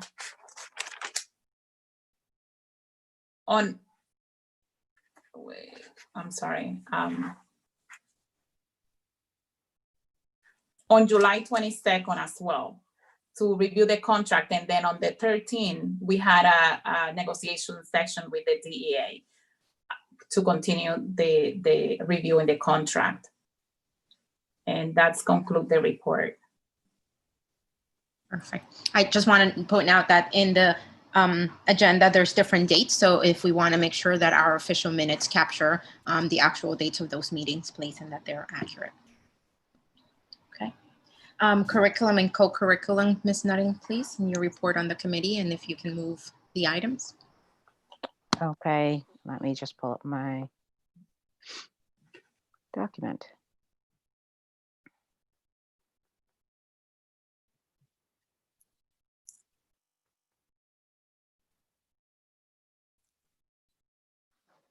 Sorry. I don't want to leave anything out.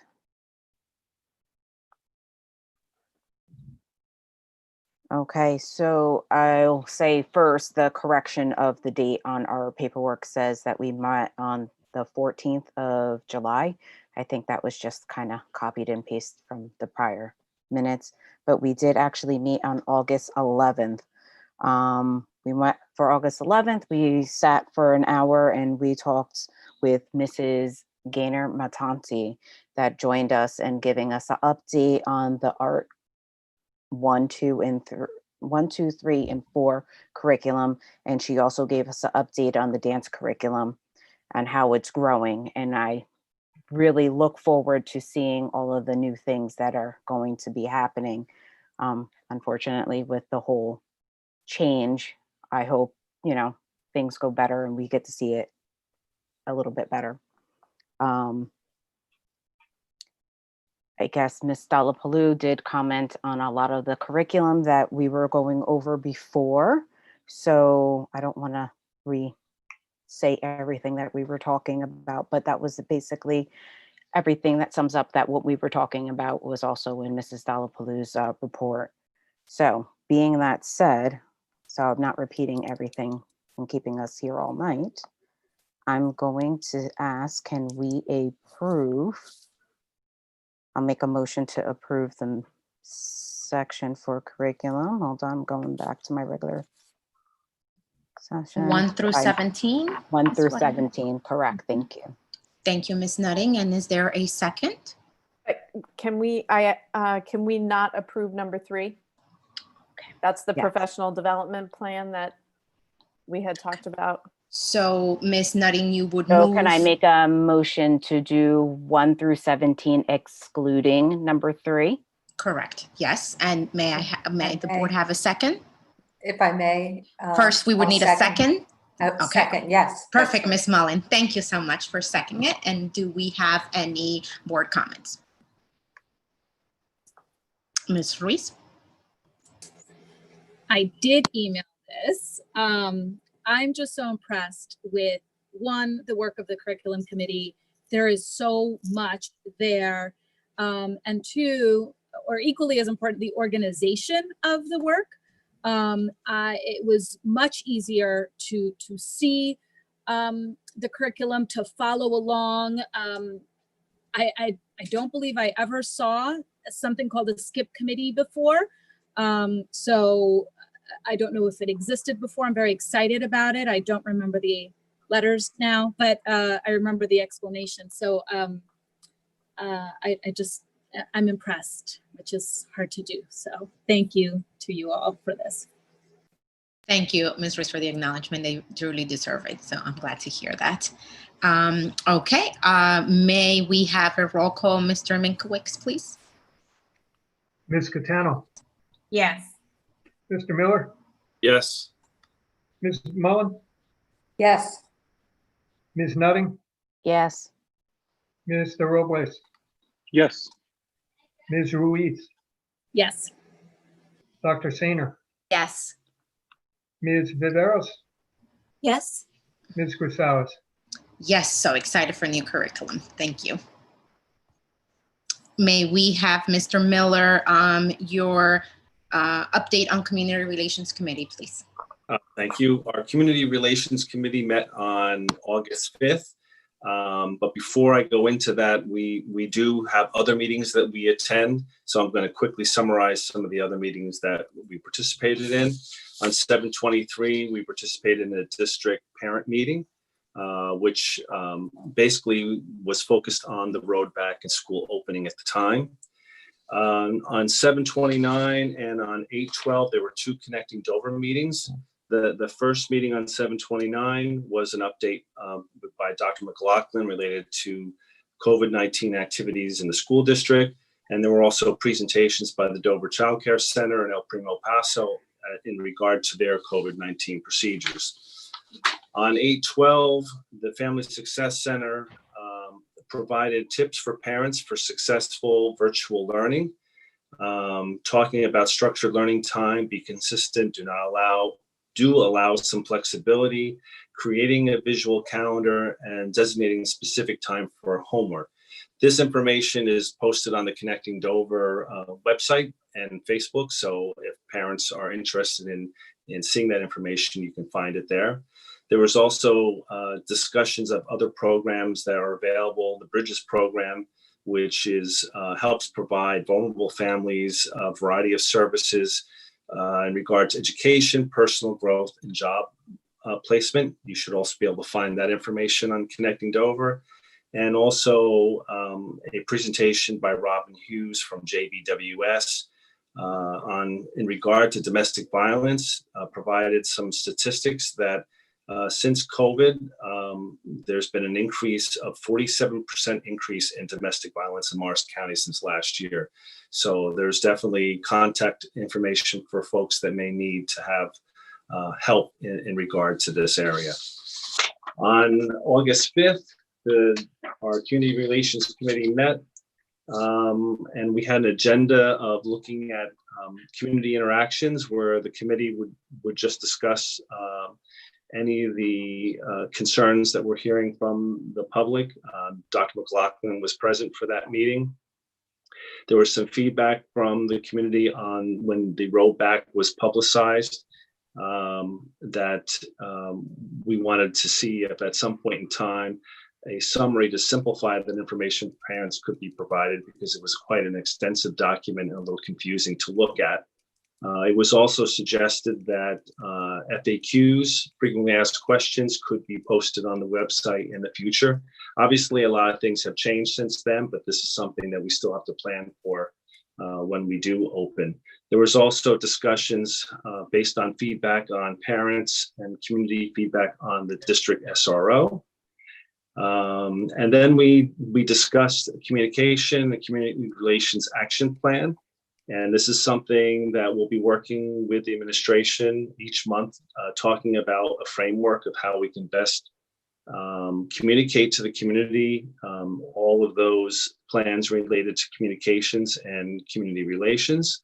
One of the things that we talked about in this framework is to be able to discuss or put on our website the initiatives that we're currently executing that are ways for people to get information from the school district, and to put those future things that we're planning on over a long period of time. That would be initiatives that parents and community can follow. We also discussed the Mine Hill Community Relations, and one of the things that we determined with talking with Dr. McLaughlin is that we want to set up our next community relations meeting with Mine Hill in September, but Dr. McLaughlin has almost daily contact with the Mine Hill superintendent coordinating activities. So, very happy to hear, of the cooperation between the two districts. And that's my report as quickly as I can give it. Perfect. Good job, Mr. Miller. Thank you so much for making it efficiently. Ms. Viveros, would you please provide this board with an update on your committee and lead the agenda items, please? Yes. Policy Committee met on August 5th and August 11th via Google Meet. I'm going to go over the first reading items. Policy 1648, Restart and Recovery Plan. This is a new policy in which we have to capture a recovery plan in a policy. Policy and Regulation 1648-02, Remote Learning Option for Families. This is a new policy in which the New Jersey Governor and Commissioner of Education provide guidance in implementing full-time remote learning. Policy 2270, Religion in Schools. This policy aligns with the new federal guidelines. Policy 2431.3, Heat Participation Policy for Student Athlete Safety. The school district will implement provisions of this policy as determined by the superintendent or designee for student athletes participating in athletic programs other than students in grades 7 through 12. We did make that change. It used to be 9 through 12. Policy 2622, Student Assessment. Park assessment has been removed from the policy guide. Policy 5111, eligibility of resident/non-resident students. In the case of a dispute between the school district and a parent of a student in regard to the student's eligibility to enroll into the school district, the New Jersey Motor Vehicle Commission shall disclose the information requested. However, the school district shall not condition enrollment on immigration statutes or on the fact that NJMVC does not have the name or address of a parent. Children who anticipate moving to the district may be enrolled without tuition for a period of time not greater than 45 days prior to the anticipated date of residency. F1 visa students will be admitted to the school on a space available basis and will be required to pay a tuition. J1 visa students will be admitted to the school on a space available basis and shall not pay a tuition. Policy 5200, attendance. 2 sets of rules for attendance have been revised. First set of rules address how students' attendance must be recorded in the school register. Second set of rule permits the school district to define excused or unexcused absences. Policy 5320, immunization. Additional guidance has been provided pertaining to immunization. If a child does not have annual immunizations, 30 days will be given to do so. Policy 5330-04, administering an opioid antidote. Statutes require an opioid antidote to be accessible in the school building during regular school hours for grades 6 through 12. Policy 5610, suspension. New statute requires the principal to convey a re-entry meeting and plan upon suspension return. Policy 5620, expulsion. New code language referencing expulsion has been incorporated to the policy. Policy 5890, access to education, student privacy, and immigration enforcement. This is a slightly edited version of the New Jersey Alliance for Immigrant Justice Welcoming Schools policy. Our policy mirrors the policy adopted in Hackensack School District. This policy protects the privacy of all students. Policy 8320, personnel records. This policy has been revised to provide additional guidance regarding public access to personnel file information. I'll move on to the second item, which is a second reading. The first reading occurred on July 21st. Policy 1649, and I move that we approve items 1 through 2. Is there a second to move those 2 items? I'll second. Second. I heard Ms. Nutting second. Thank you, Ms. Catano. Is there any board discussion points? Ms. Ruiz? Thank you, Ms. Grisales. I just want to make sure the board and everyone is clear. I'm sorry, I didn't email this question. I heard Ms. Viveros explain that non-resident students with J1 visas would be admitted without paying tuition, while students with B1 visas would be required to pay tuition. I would just like confirmation that the reason for that is because students with B1 visas are visitors, whereas students with J1 visitors, with J1 visas are like exchange students. So it's the different purpose of the visa, not any discrimination against the student. Correct. And I believe the previous practice of the district was to admit neither. So that is a change for us. Perfect. I wanted to clarify on access to education, student privacy, and immigration enforcement that we are not enforcing any immigration situations by that policy, correct? Okay. I saw nodding, so I just want to make sure that it is accurate. Thank you. All right, we have a motion, we have a second, and Mr. Minkowitz, may we have roll call, please? Ms. Catano, Yes. Mr. Miller, Yes. Ms. Mullen, Yes. Ms. Nutting, Yes. Mr. Robles, Yes.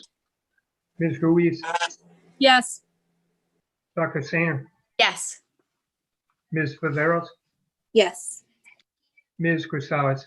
Yes. Did Mr. Robles freeze?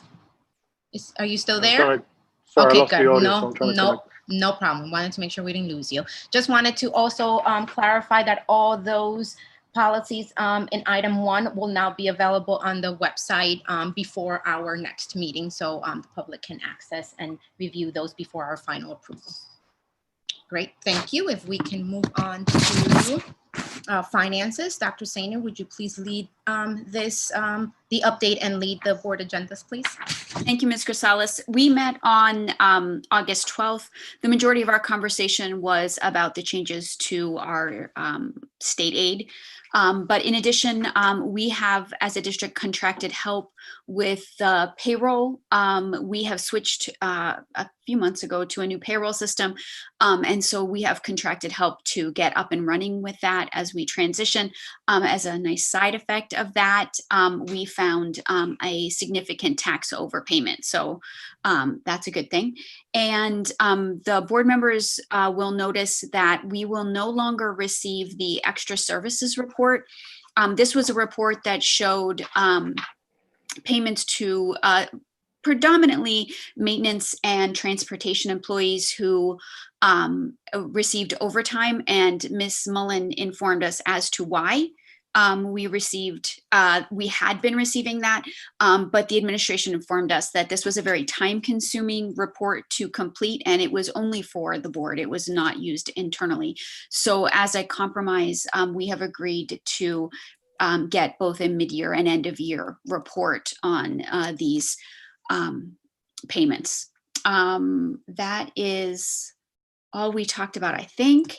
And I would like to move that the board approve resolutions 1 through 10 under finance and facilities. And I would like to draw your attention to a very, very generous donation to the Wendy Gruber Artist Fund. Is there a second to move those items? Second. Ms. Mullen, are there any board members' discussion points? Dr. McLaughlin and then Ms. Royce. Yes, I believe that Mr. Minkowitz has an additional item that he wants to read into the record on the finance and facilities. We could introduce it separately as its own motion or include it in this group, depending on what I your think since there's a preference is. motion at the table already, we would need to do a separate one. Okay. Ms. Grisales, if I may, Yes. I'd offer to amend the motion to include Dr. McLaughlin's report. Perfect. Do we have a second to that amendment? Dr. Sainer, you are seconding the amendment. Perfect. Can I do voice vote for that one, or we need roll call? Yes, you could do a voice vote on that. Yeah, voice vote for the. Aye. Aye. Aye. Aye. Any opposed to the amendment? Perfect. All right, going back to the initial motion, are there, Mr. Minkowitz, may we have roll call on that first one? The one thing, do you want Mr. Minkowitz to read in that? Oh, yes, that would be important. Thank you, Dr. McLaughlin. I saw you trying. Apologize, I ignored you. Mr. Minkowitz, go ahead. Item number 11. On July 22nd, 2020, the Interim Commissioner of Education announced that grant applications were available for the NJDOE Digital Divide Grant. The Dover School District was awarded $808,153 for the grant. On August 4th, 2020, the district applied for grant funding. On August 18th, 2020, the district received notice that the grant was approved. Therefore, be it resolved that the Dover School District will move forward according to NJ state direction with the Digital Divide Grant. And that was the wording recommended by the Department of Ed. Okay. All right. So we have a motion. We have a second, and we have the amendment approved. Now, may we have, right? We went through discussions. I'm sorry, I lost my place. Went through all discussions. Ms. Reese. Thank you. Do we have any explanation for the error in overpayment of tax? We do not. We are continuously reviewing all of our tax payments for federal taxes, NJ 927 taxes, unemployment WR 30 taxes, and Pennsylvania taxes, and pension PERS and TPAF payments going back to December. We are trying to review every single payment, and that was one or a number that added up to that one that we found. Today, we spent probably 3 hours in review, myself, the payroll supervisor, and this payroll consultant that's helping us, and found a couple others very small reporting errors. But the good news is we can adjust them and fix them. So we're doing that going forward. Thank you. And that answered my question in regards, why are we contracting out for help in regards to that? So you answered that question. And it's minimal help. Her name is Lily Donahue. She helps with school payrolls. Dr. McLaughlin knows her from another district, and she will jump on the computer with us. And she did come in one afternoon, and she helps us when we need help. So she's available and very good. Great. Great leaders always look for help outside of, right, and support everywhere. So good job for everyone. Okay, so now when we have the board, have a roll call, please. Ms. Catano. Yes. Mr. Miller. Yes. Ms. Mullen. Yes. Ms. Nutting. Yes. Ms. DeRobles. Yes. Ms. Ruiz. Yes. Dr. Sainer. Yes. Ms. Viveros. Yes. Ms. Grisales. Yes.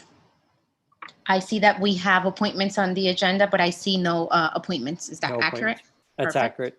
Let's move on to old business.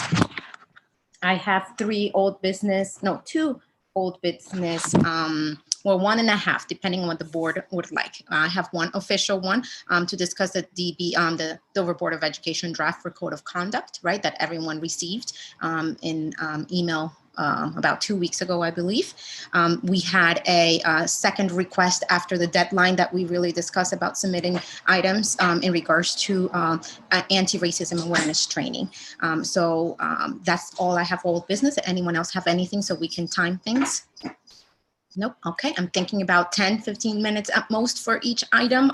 That's actually a lot, but I wanted to make sure that we have the time. Is everyone in accordance that we discuss the anti-racism awareness training tonight? Perfect. All right. So the code of conduct, let's go with item number 1. As discussed in a previous meeting, Dr. Sainer, Dr. McLaughlin, and Ms. Dallapaloo and I have reviewed a draft of a code of conduct for our board. I previously emailed you the draft. Please share your thoughts and feedback on your opinion on implementing this for the board. If I may, Ms. Ms. Mullen? Grisales? Yes, thank you. Great job, the committee. It's very comprehensive. It's very doable. It takes in all sides of things. It was a well-done document. So thank you for the hard work of the committee. I must say that this code of conduct was actually initiated. We received it from Ms. Ruiz and I believe a previous past president.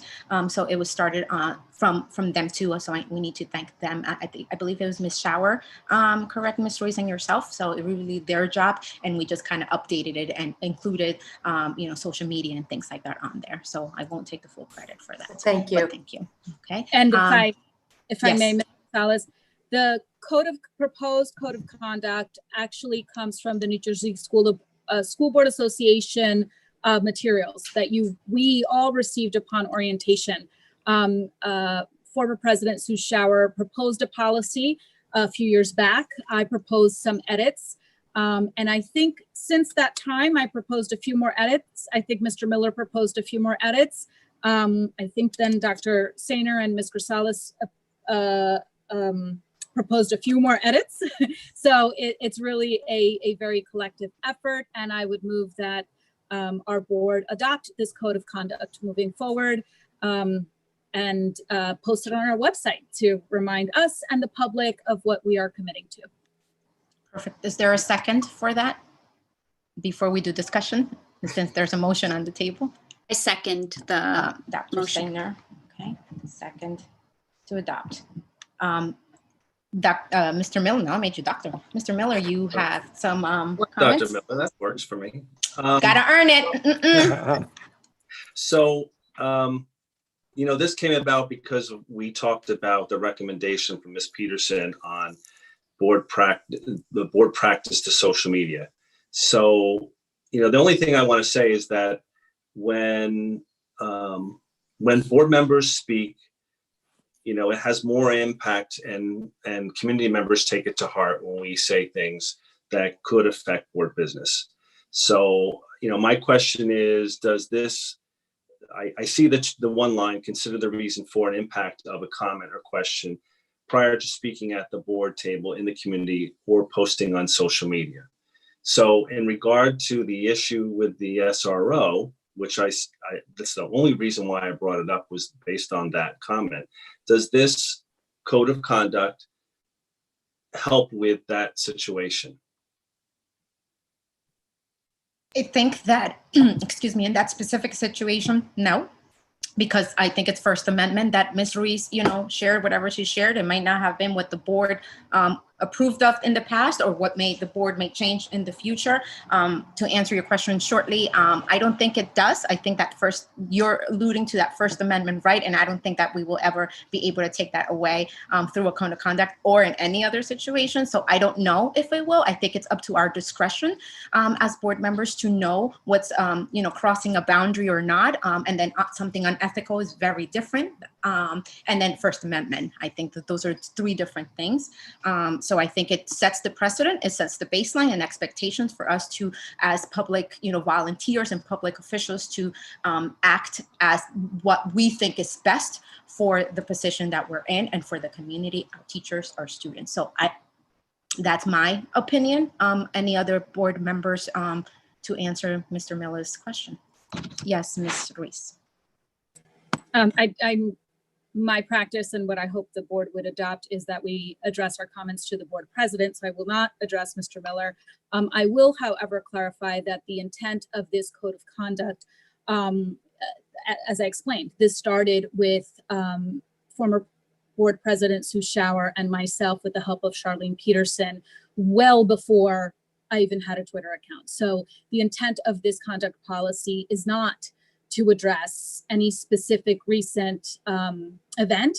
It is to help our board agree on the shoulds, what we should be doing, not necessarily what we must do by law, but what we recognize we should be doing to encourage healthy communication and dialogue between us.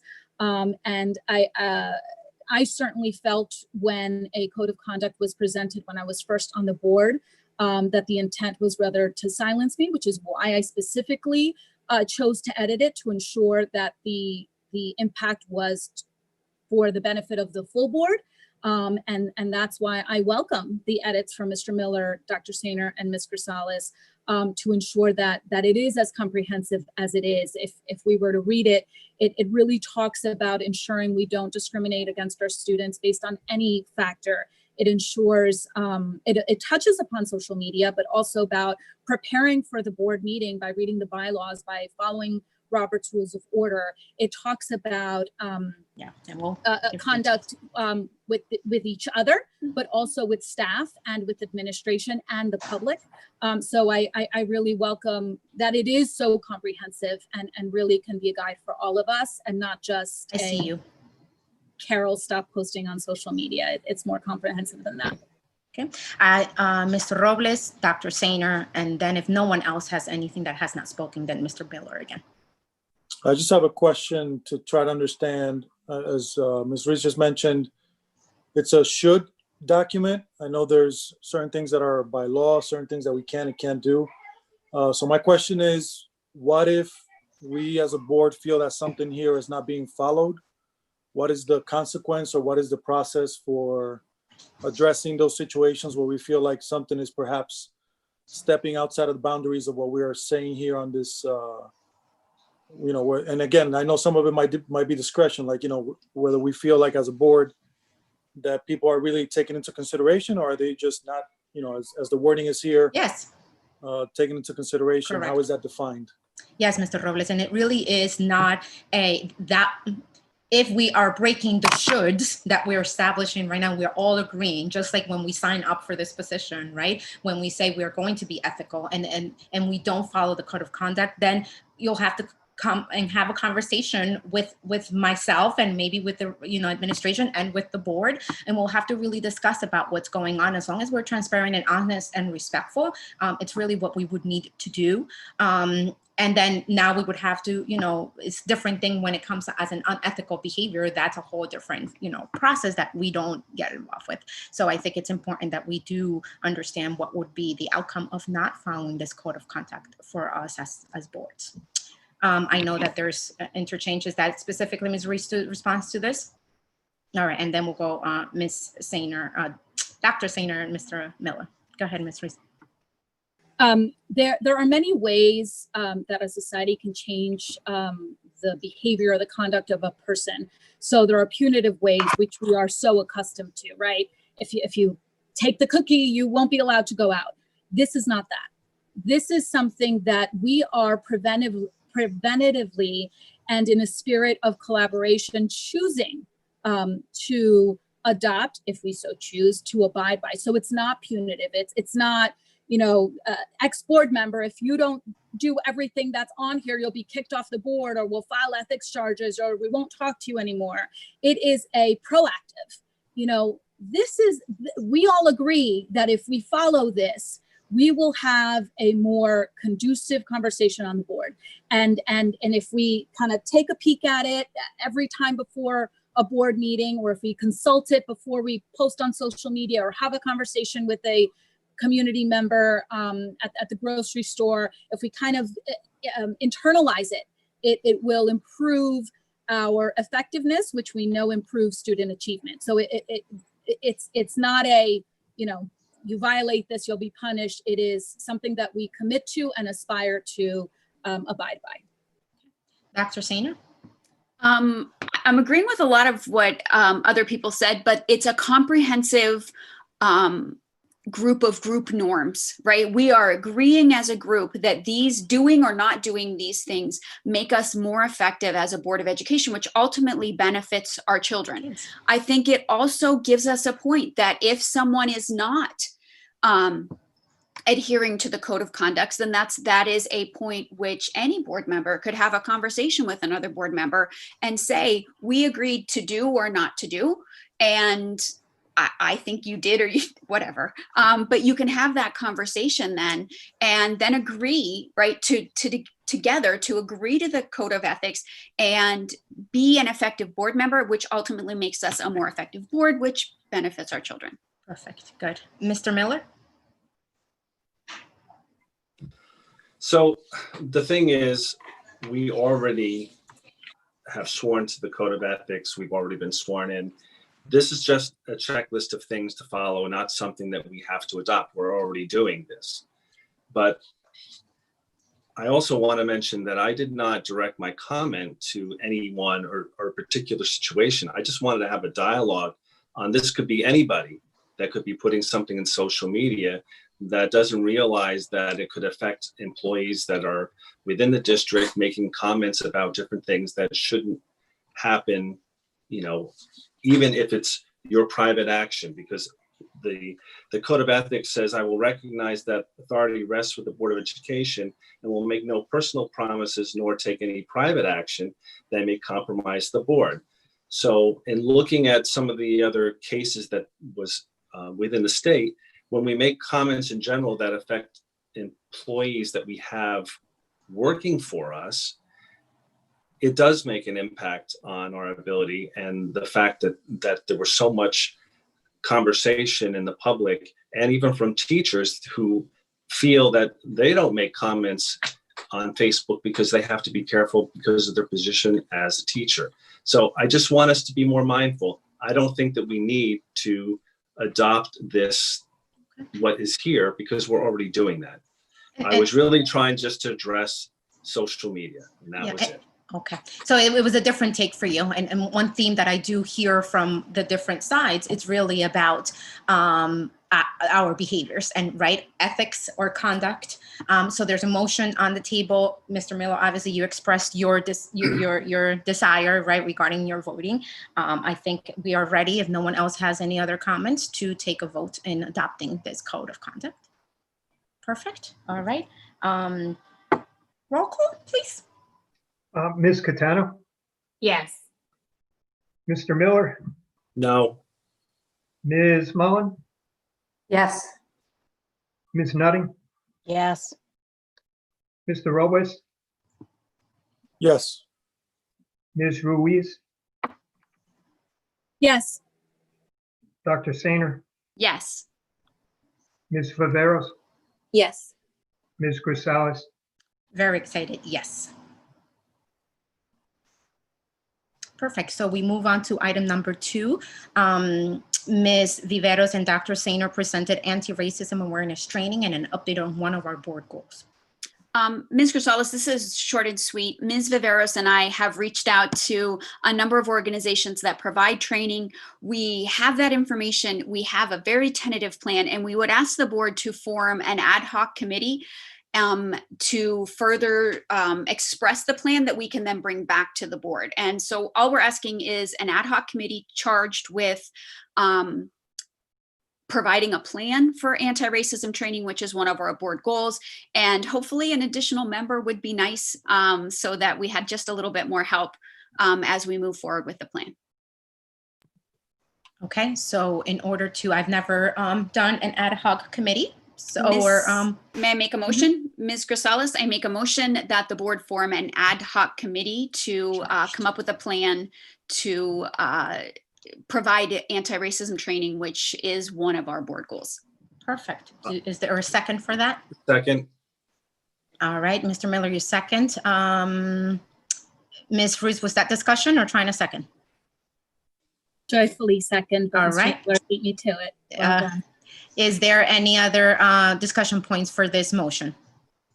All right, when we take a roll call, please, for this ad hoc committee charged with planning anti-racism training for the board. Actually, Ms. Grisales, I think I have a No, too late. No. comment before voting. Thank you. Sorry. I'm so excited. Thank you, Ms. Viveros and Dr. Sainer for this work and your research. I'm also nervous. Often political bodies do a really good job of researching and ad hoc committees, and then the work doesn't get done. So I would hope that we could establish a time frame so that we could have this done within this coming school year. And I'm happy to volunteer to be on this committee if no one else has a burning desire to be on the committee. I think it's great, necessary work. Okay, Ms. Catano. No, I just wanted to volunteer as well. Okay, perfect. Ms. Mullen. I'm just counting the numbers. I don't think you can take another volunteer. Right, it would Little be late. Ms. Yeah, it's only be Ms. Viveros, Little late Dr. to it. Sainer, Ms. Catano, and Ms. Ruiz, but she says she would, if anyone's dying to be in it. So can you guys duke it out? If Ms. Catano would rather be on, that's fine. Less work for me. So thank you. All right, so Ms. Mullen, Ms. Catano, Dr. Sainer, and Ms. Viveros. Okay, perfect. And if I may, you were talked about a time frame. I think that's a really good idea. Let's make sure that there is a time frame. Okay, perfect. So now roll call, please. We have a motion and we have a second, right? Ms. Grisales, do we want to put the time frame in the motion? May I make an amendment to the motion that the ad hoc committee for anti-racism training will bring a plan to the board by the October meeting, or at least an update? I think that's reasonable. Okay. Yes, perfect. Do I have a second for the amendment? Second. Ms. Catano, second. Perfect. Any discussions for the amendment? All in agreement? Any opposed? Aye. None? Okay, back to the initial motion. I think Dr. Sainer made the motion for the ad hoc committee. I didn't capture a second. Mr. Miller? Mr. Miller, okay, thank you, Okay. Mr. Minkowitz. And may we have roll call for that, You please? could really do a voice vote on that one too. Perfect. Voice vote, all in favor? Aye. Aye. Any opposed? Perfect. Thank you, Mr. Crew. You saved the night for that one. Okay, new business. Dr. McLaughlin, you said you had 2 new business items. Do you want to address yours first, please? And then we'll go into ours, which are very board related. Well, the new business item that one item already came up under the business section. So the other item would be to amend the 2020-21 calendar for the start of the school year for students to begin on September the 8th that would provide 5 full staff and service days to occur. And to accommodate that, we would make November the 3rd, February the 12th, and March the 12th student contact days. Those were previously in-service days. So I'm proposing that amendment to the school calendar as for the reasons that I explained in my report. Perfect. Does the board have a motion? Dr. Sainer, your motion? I make a motion that we adopt the amended school calendar. Perfect. Is there a second? May I second? Ms. Mullen, thank you for seconding. Is there any discussion? Yes, Dr. Sainer and Ms. Viveros, I think I saw. Just a Okay. request that as soon as reasonably possible, you post this on the website. I know that parents use it to plan vacations, which may or may not Yes. happen this year anyway, but it'd be nice Hey. to know. Staycations are awesome too. Okay, any other discussion points? All right, voice vote on this one too? I think this this one is a good, because it's changing the calendar, I would do a roll call. Roll call, please, Mr. Minkowitz. Ms. Catano, Yes. Mr. Miller, Yes. Ms. Mullen, Yes. Ms. Nutting, Yes. Mr. Robles, Yes. Ms. Ruiz, Yes. Dr. Sainer, Yes. Ms. Viveros, Yes. Ms. Grisales. Yes. Okay. Dr. McLaughlin, you said no more new businesses for you, No, correct? right. Okay, all right. I have 2 new business items. I'm seeing the time, it's almost 10, and we still have second public section. Would anyone be interested in taking a slight 3-minute break? Okay, all right, so if we may take a 3-minute break, that means 9:53, so 9:56, if my math is good. We'll be back, please.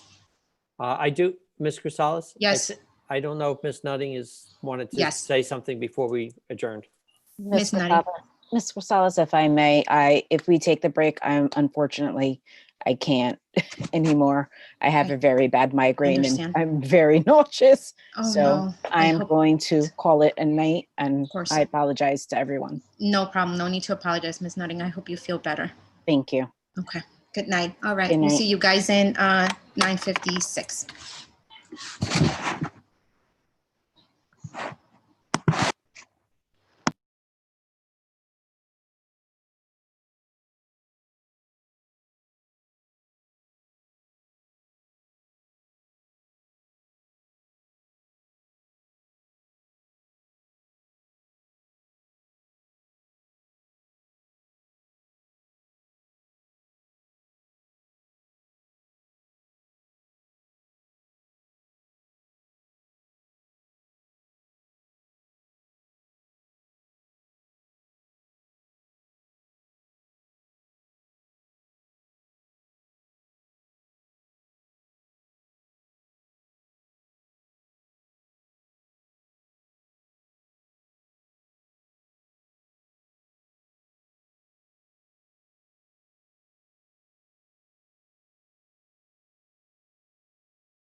Okay, maybe 3 minutes was pushing it. Hopefully people can come back soon while we're munching.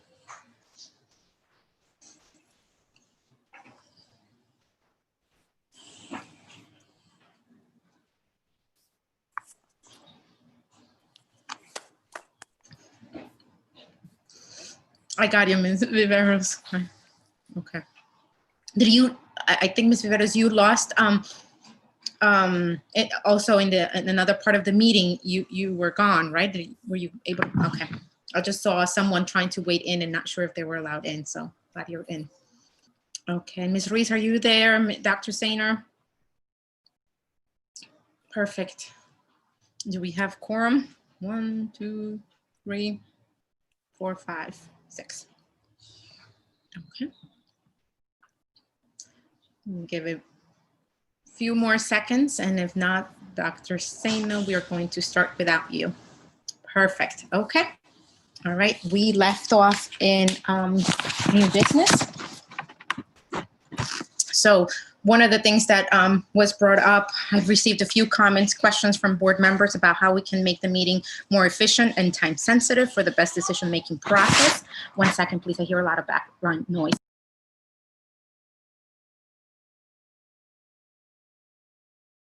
Sorry. So I have received concerns about, are we in the best decision-making process mode when we're meeting very late? And today I think we're making a little bit more progress, but the agenda sometimes is not as light as today, maybe. After discussion with several committee chairs, we have begun some efforts to address this. You may have noticed that in today's meeting, while I list them briefly what those changes are, please think about other suggestions you may have to address this topic, because some members have concerns that making such important decisions for our children late at night without breaks, which I changed that as you saw today, may pose some challenges. So if you can think about how else we can make this kind of move forward, maybe us in each individually capacity and as a whole, while I'll list the changes that have been made, so it's in our records. Committee meeting minutes. There is a guide for each committee chair to use to capture meeting minutes for each of their meetings, and then use to report to the full board during regular meetings. All committees except the negotiations, due to conflicted board members, have access to a committee meeting guide that are found in the board's shared drive. So I encourage, and the board, everyone was in agreement to really using this guide so that we can be more efficient in our reporting and try to keep it as concise as possible. And then similarly, as you notice, for example, the policy report was a lot shorter in an attempt to be most efficient. It is, though, of high importance that each board member focuses their attention on those folders that have those guides that each chair will be completing after each committee meeting. Those outline the recommended changes from each committee, the reasoning for the changes or the edits for each policy, for example, and the summary of committee happenings. So you may have all the necessary information for your votes in an efficient manner before the meeting. So please make sure that you are checking those. If you're having any trouble with those folders, please reach out to me and Dr. Sainer as well.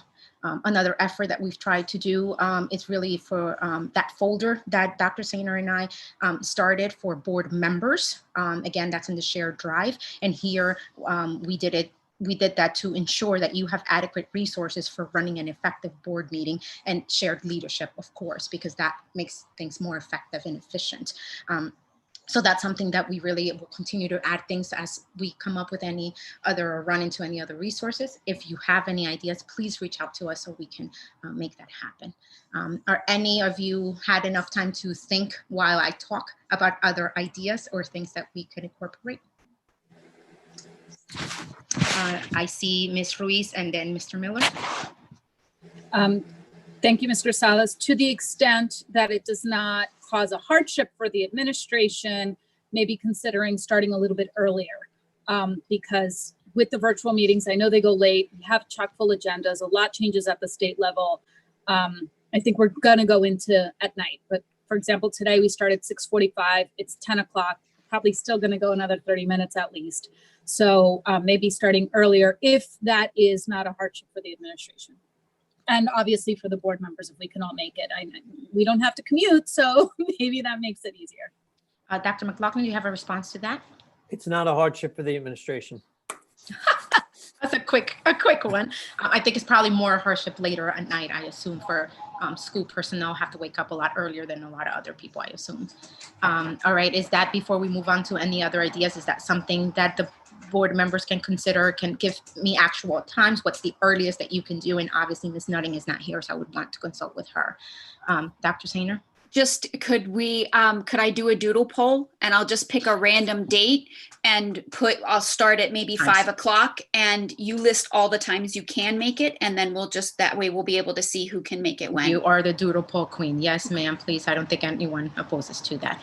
That makes it easier. Thank you. Mr. Robles?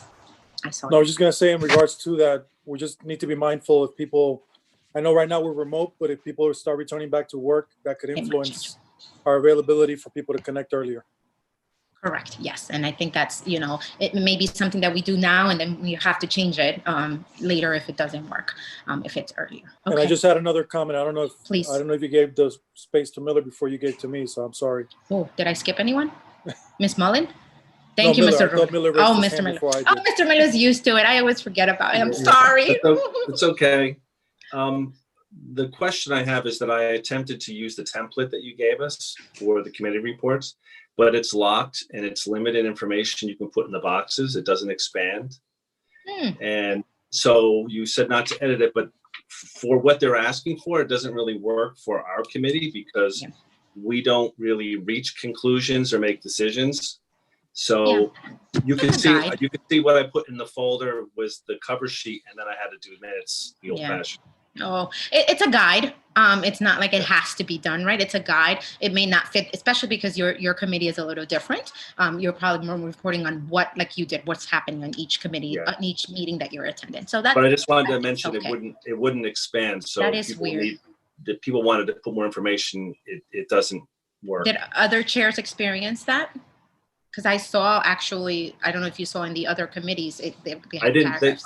The other ones just had like a Word document. I don't think they use this. All right, so maybe we can kind of take a look at it together and see if I can help you, but I didn't see that differently. Dr. Sainer? I was just going to comment, the curriculum committee report was quite large. Yeah.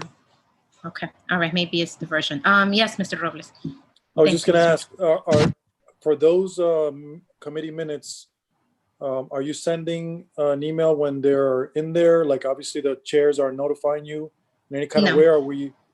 Okay. So no, the mechanism for anybody to know unless we're checking every day when the minutes are. No. The understanding is that you're checking it with the packet, and that the committee chairs are entering the minutes within 1 or 2 days, I think it says, of the actual meeting, and that by Fridays when we get the packets, all committee minutes should be done.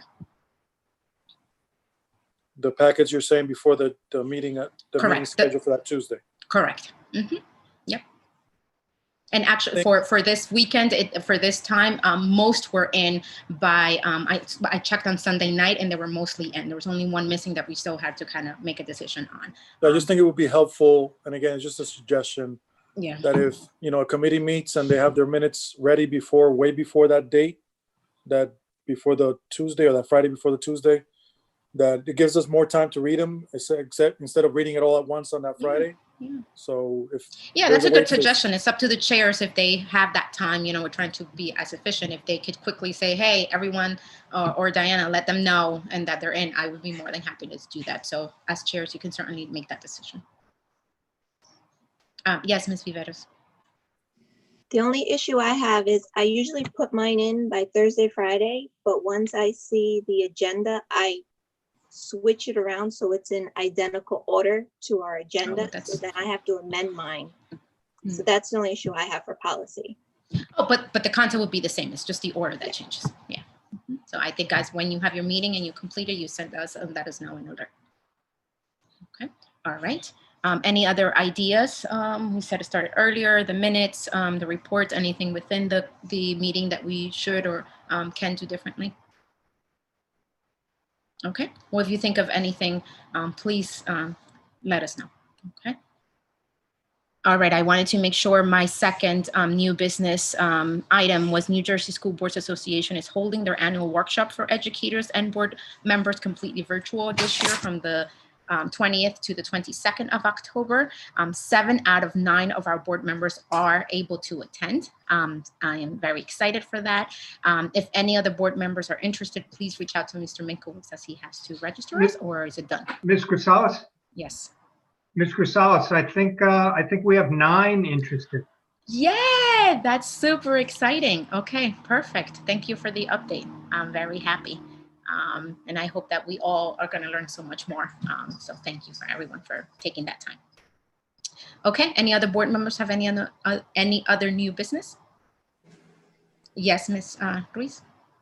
I would just remind us all that the New Jersey School Boards Association does have their webinars recorded, so you can view them at your leisure. It's I think better to be there live because you can interact, but often they are during the workday, so many of us may not be able to attend live, but you can see them on webinar. I did watch the recorded webinar on ethics.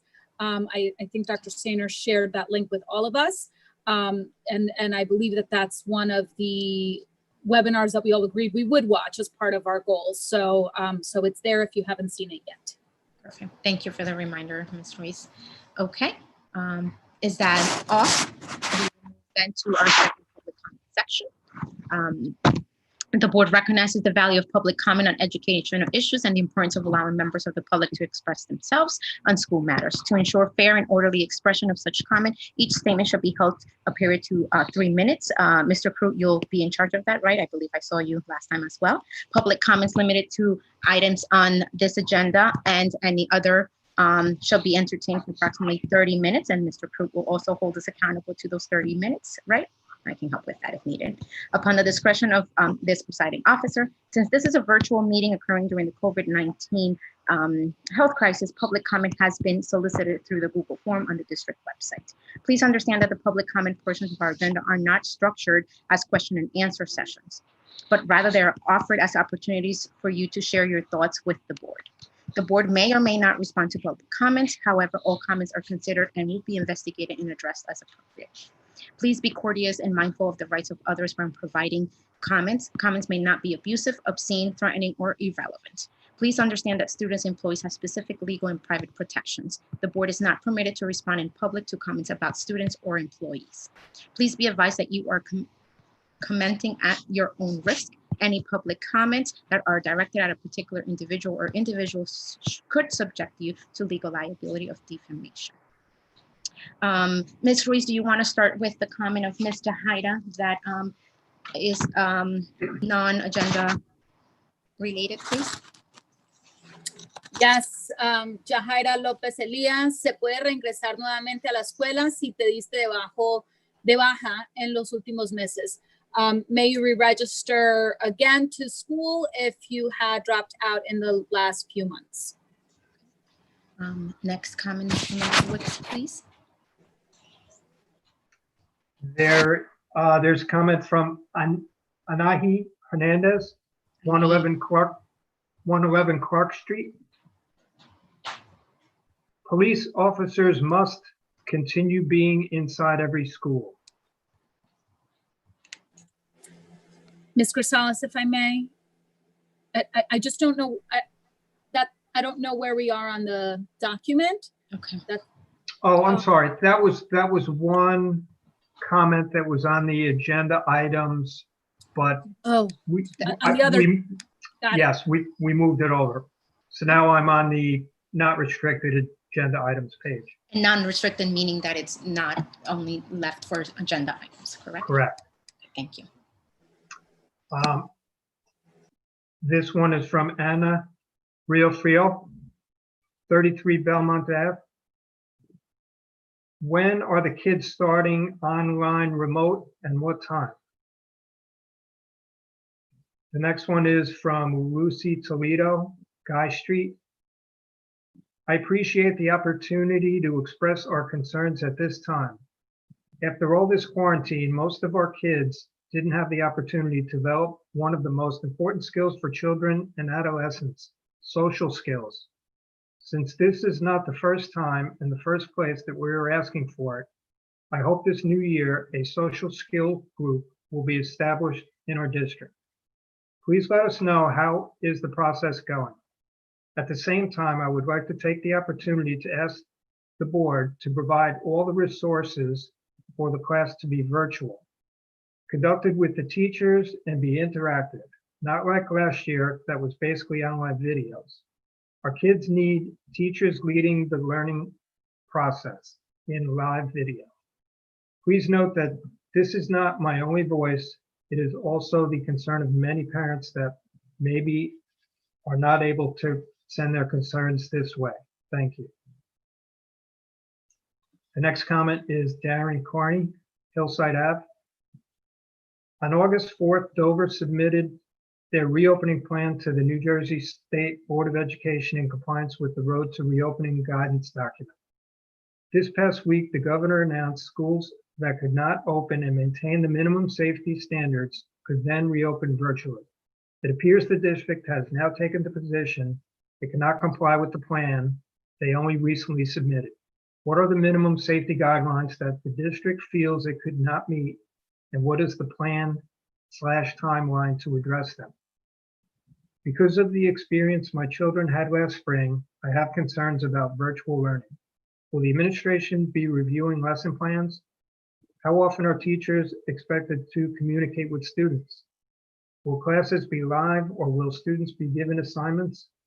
Are classes going to be pass-fail again, and are teachers going to be told to pass everyone like last year? Will teachers be reviewing submitted assignments unlike last year? Are there plans to allow sports and other clubs extracurricular activities as permitted by the governor's orders? The next comment is from Rosanna Anastasio, 82A Belmont Ave.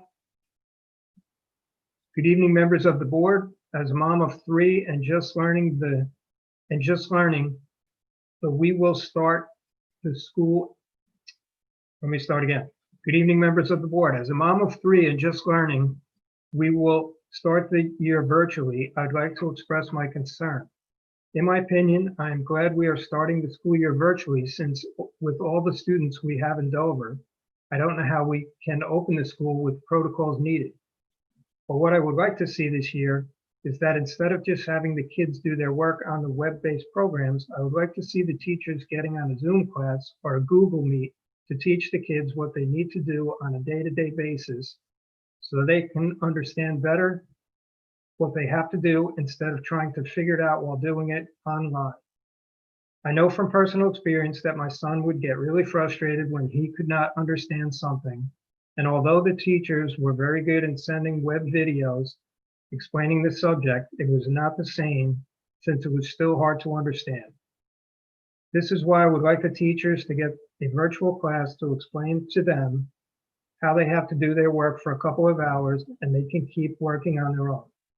Also, I would like to mention once again that I would like to see the police officers at school.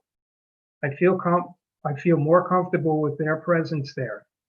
Also, the need of AC for the students in their class and the help of the teachers with special needs students.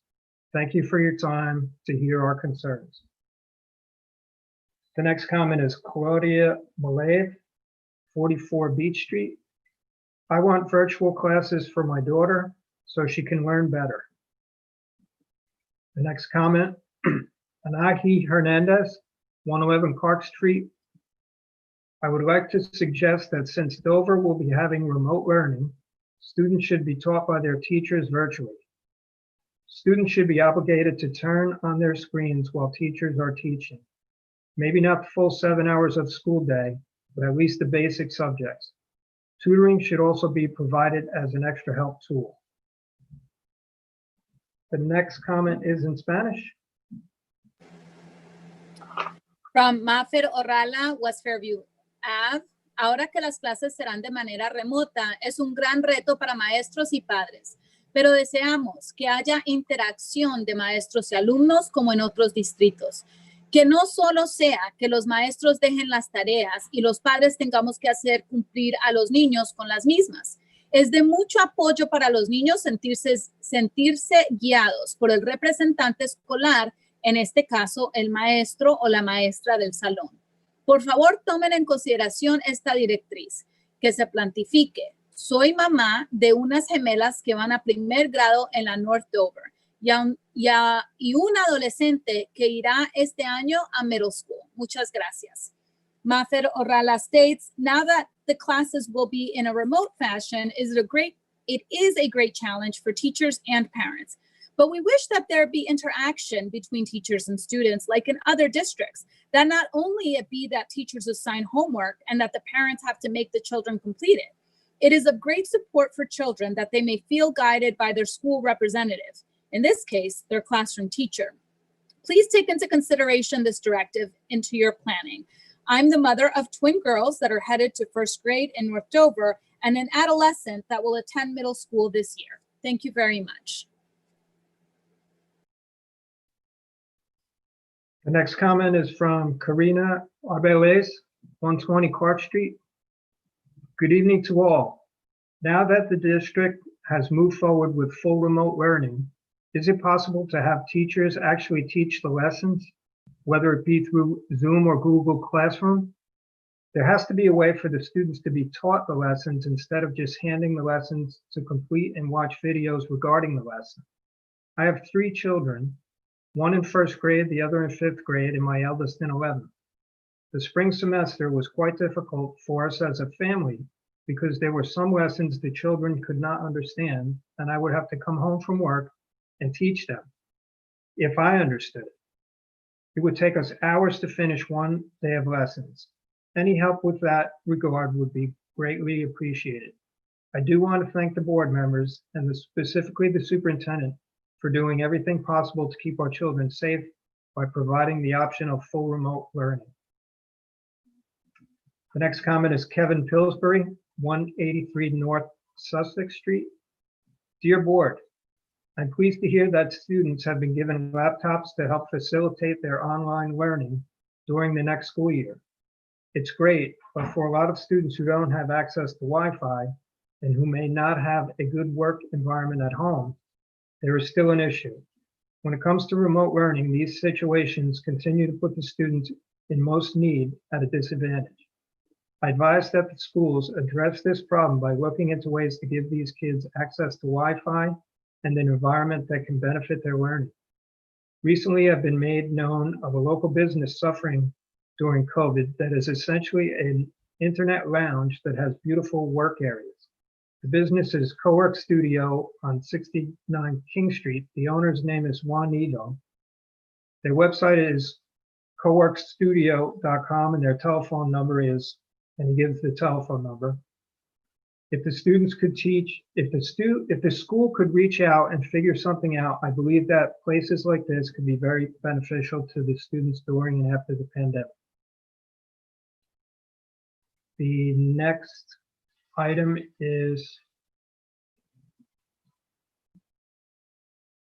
I believe it's Hugh Befedna, James Street, Dover. Good evening, my name, no.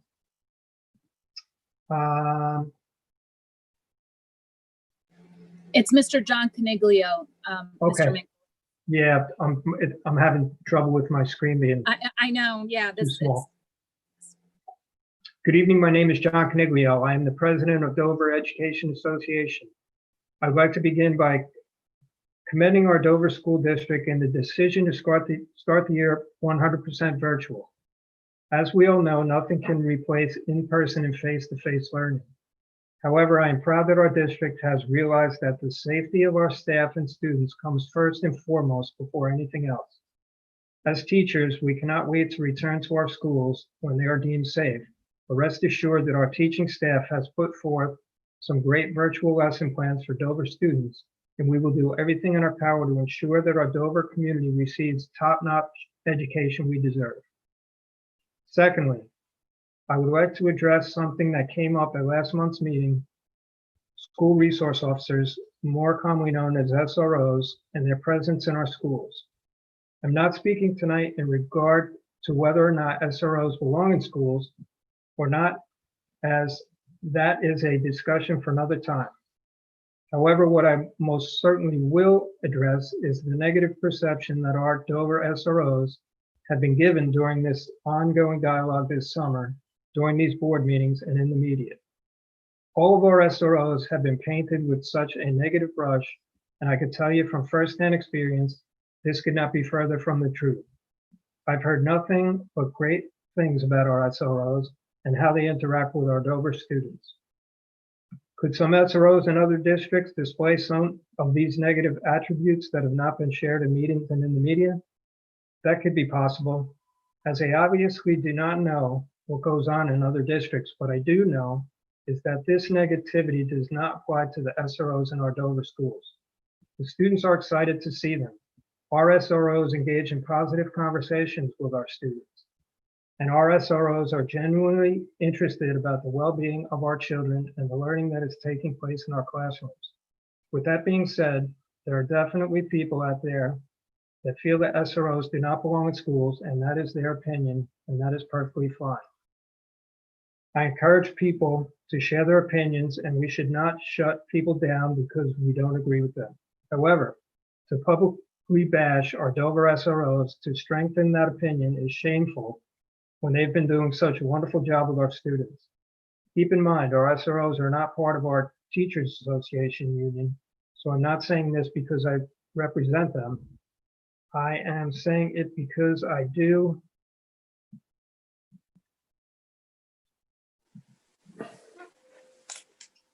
I'm having trouble reading it because it's so long.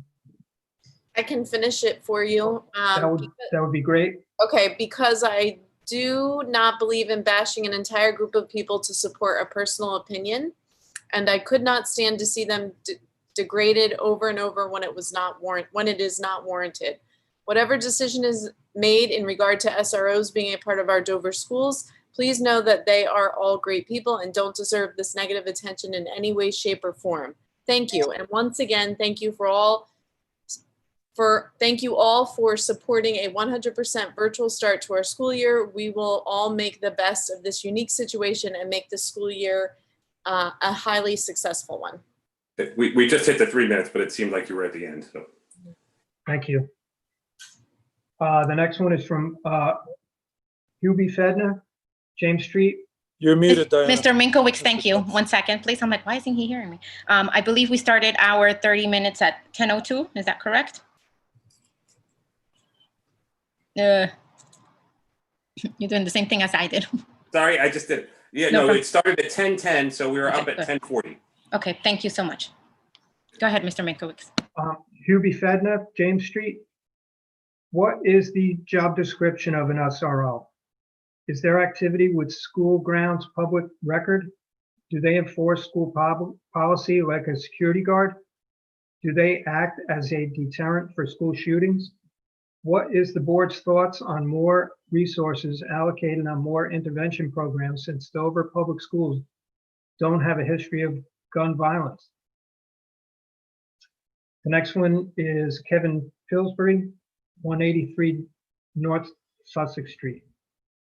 Dear Board of Education, how many nurses and counselors instead of cops could Dover use?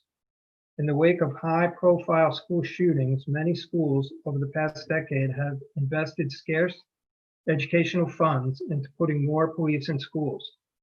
School districts have shown a near obsession with hardening schools, despite federal data revealing that the real crisis of schools isn't violence, but a broad failure to hire enough support staff to serve students' mental health needs.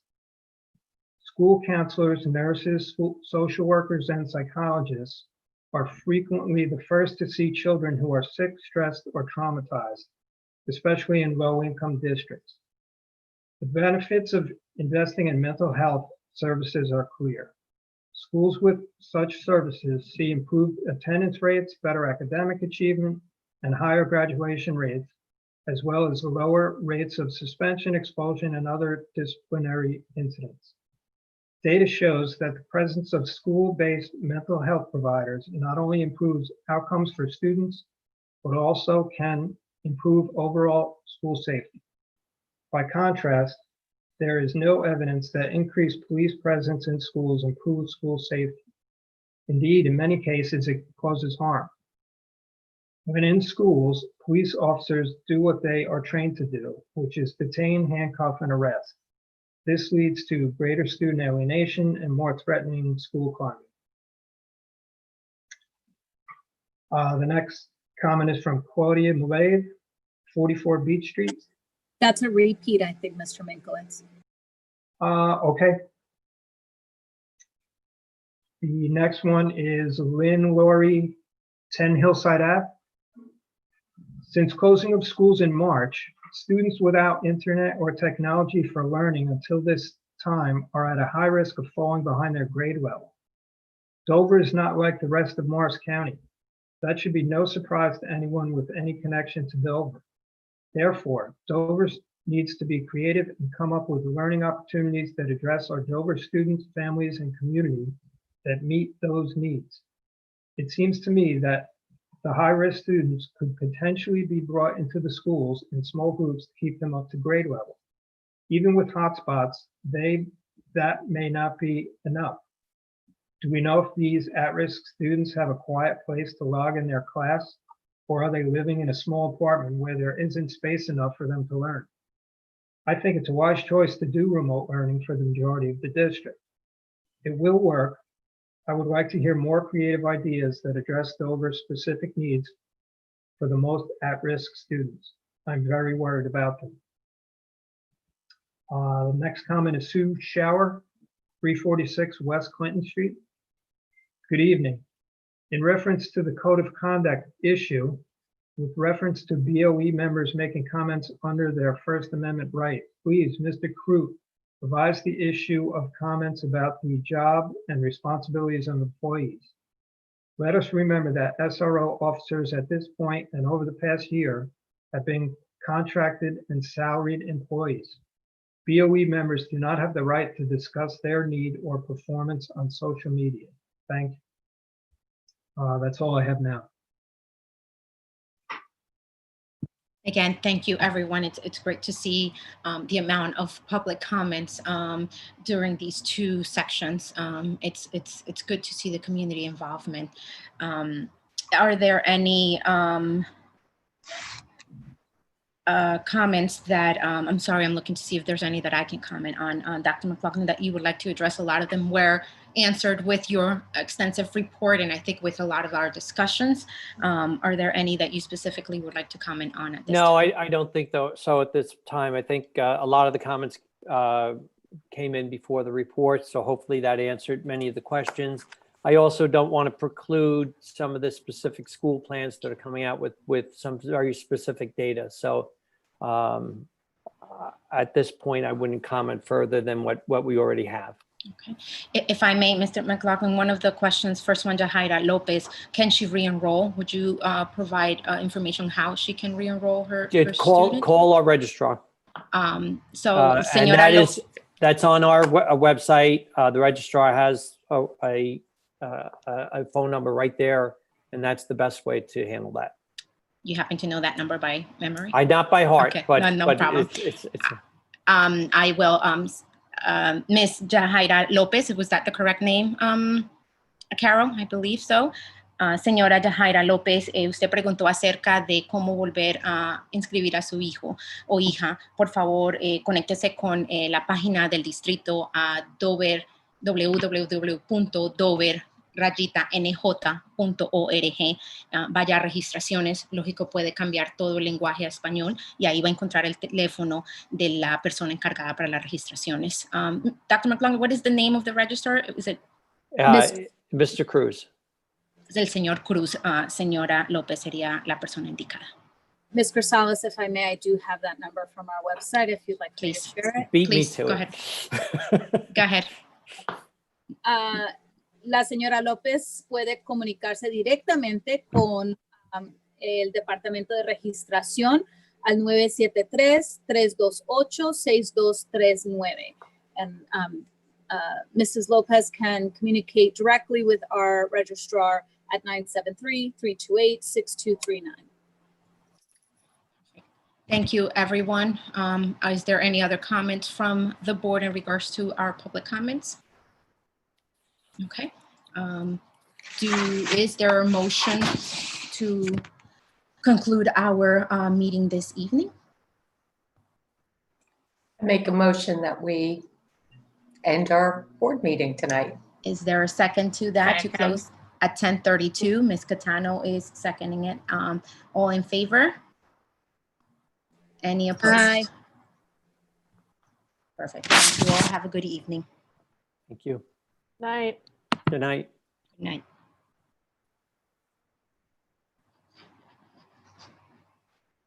Good night, all.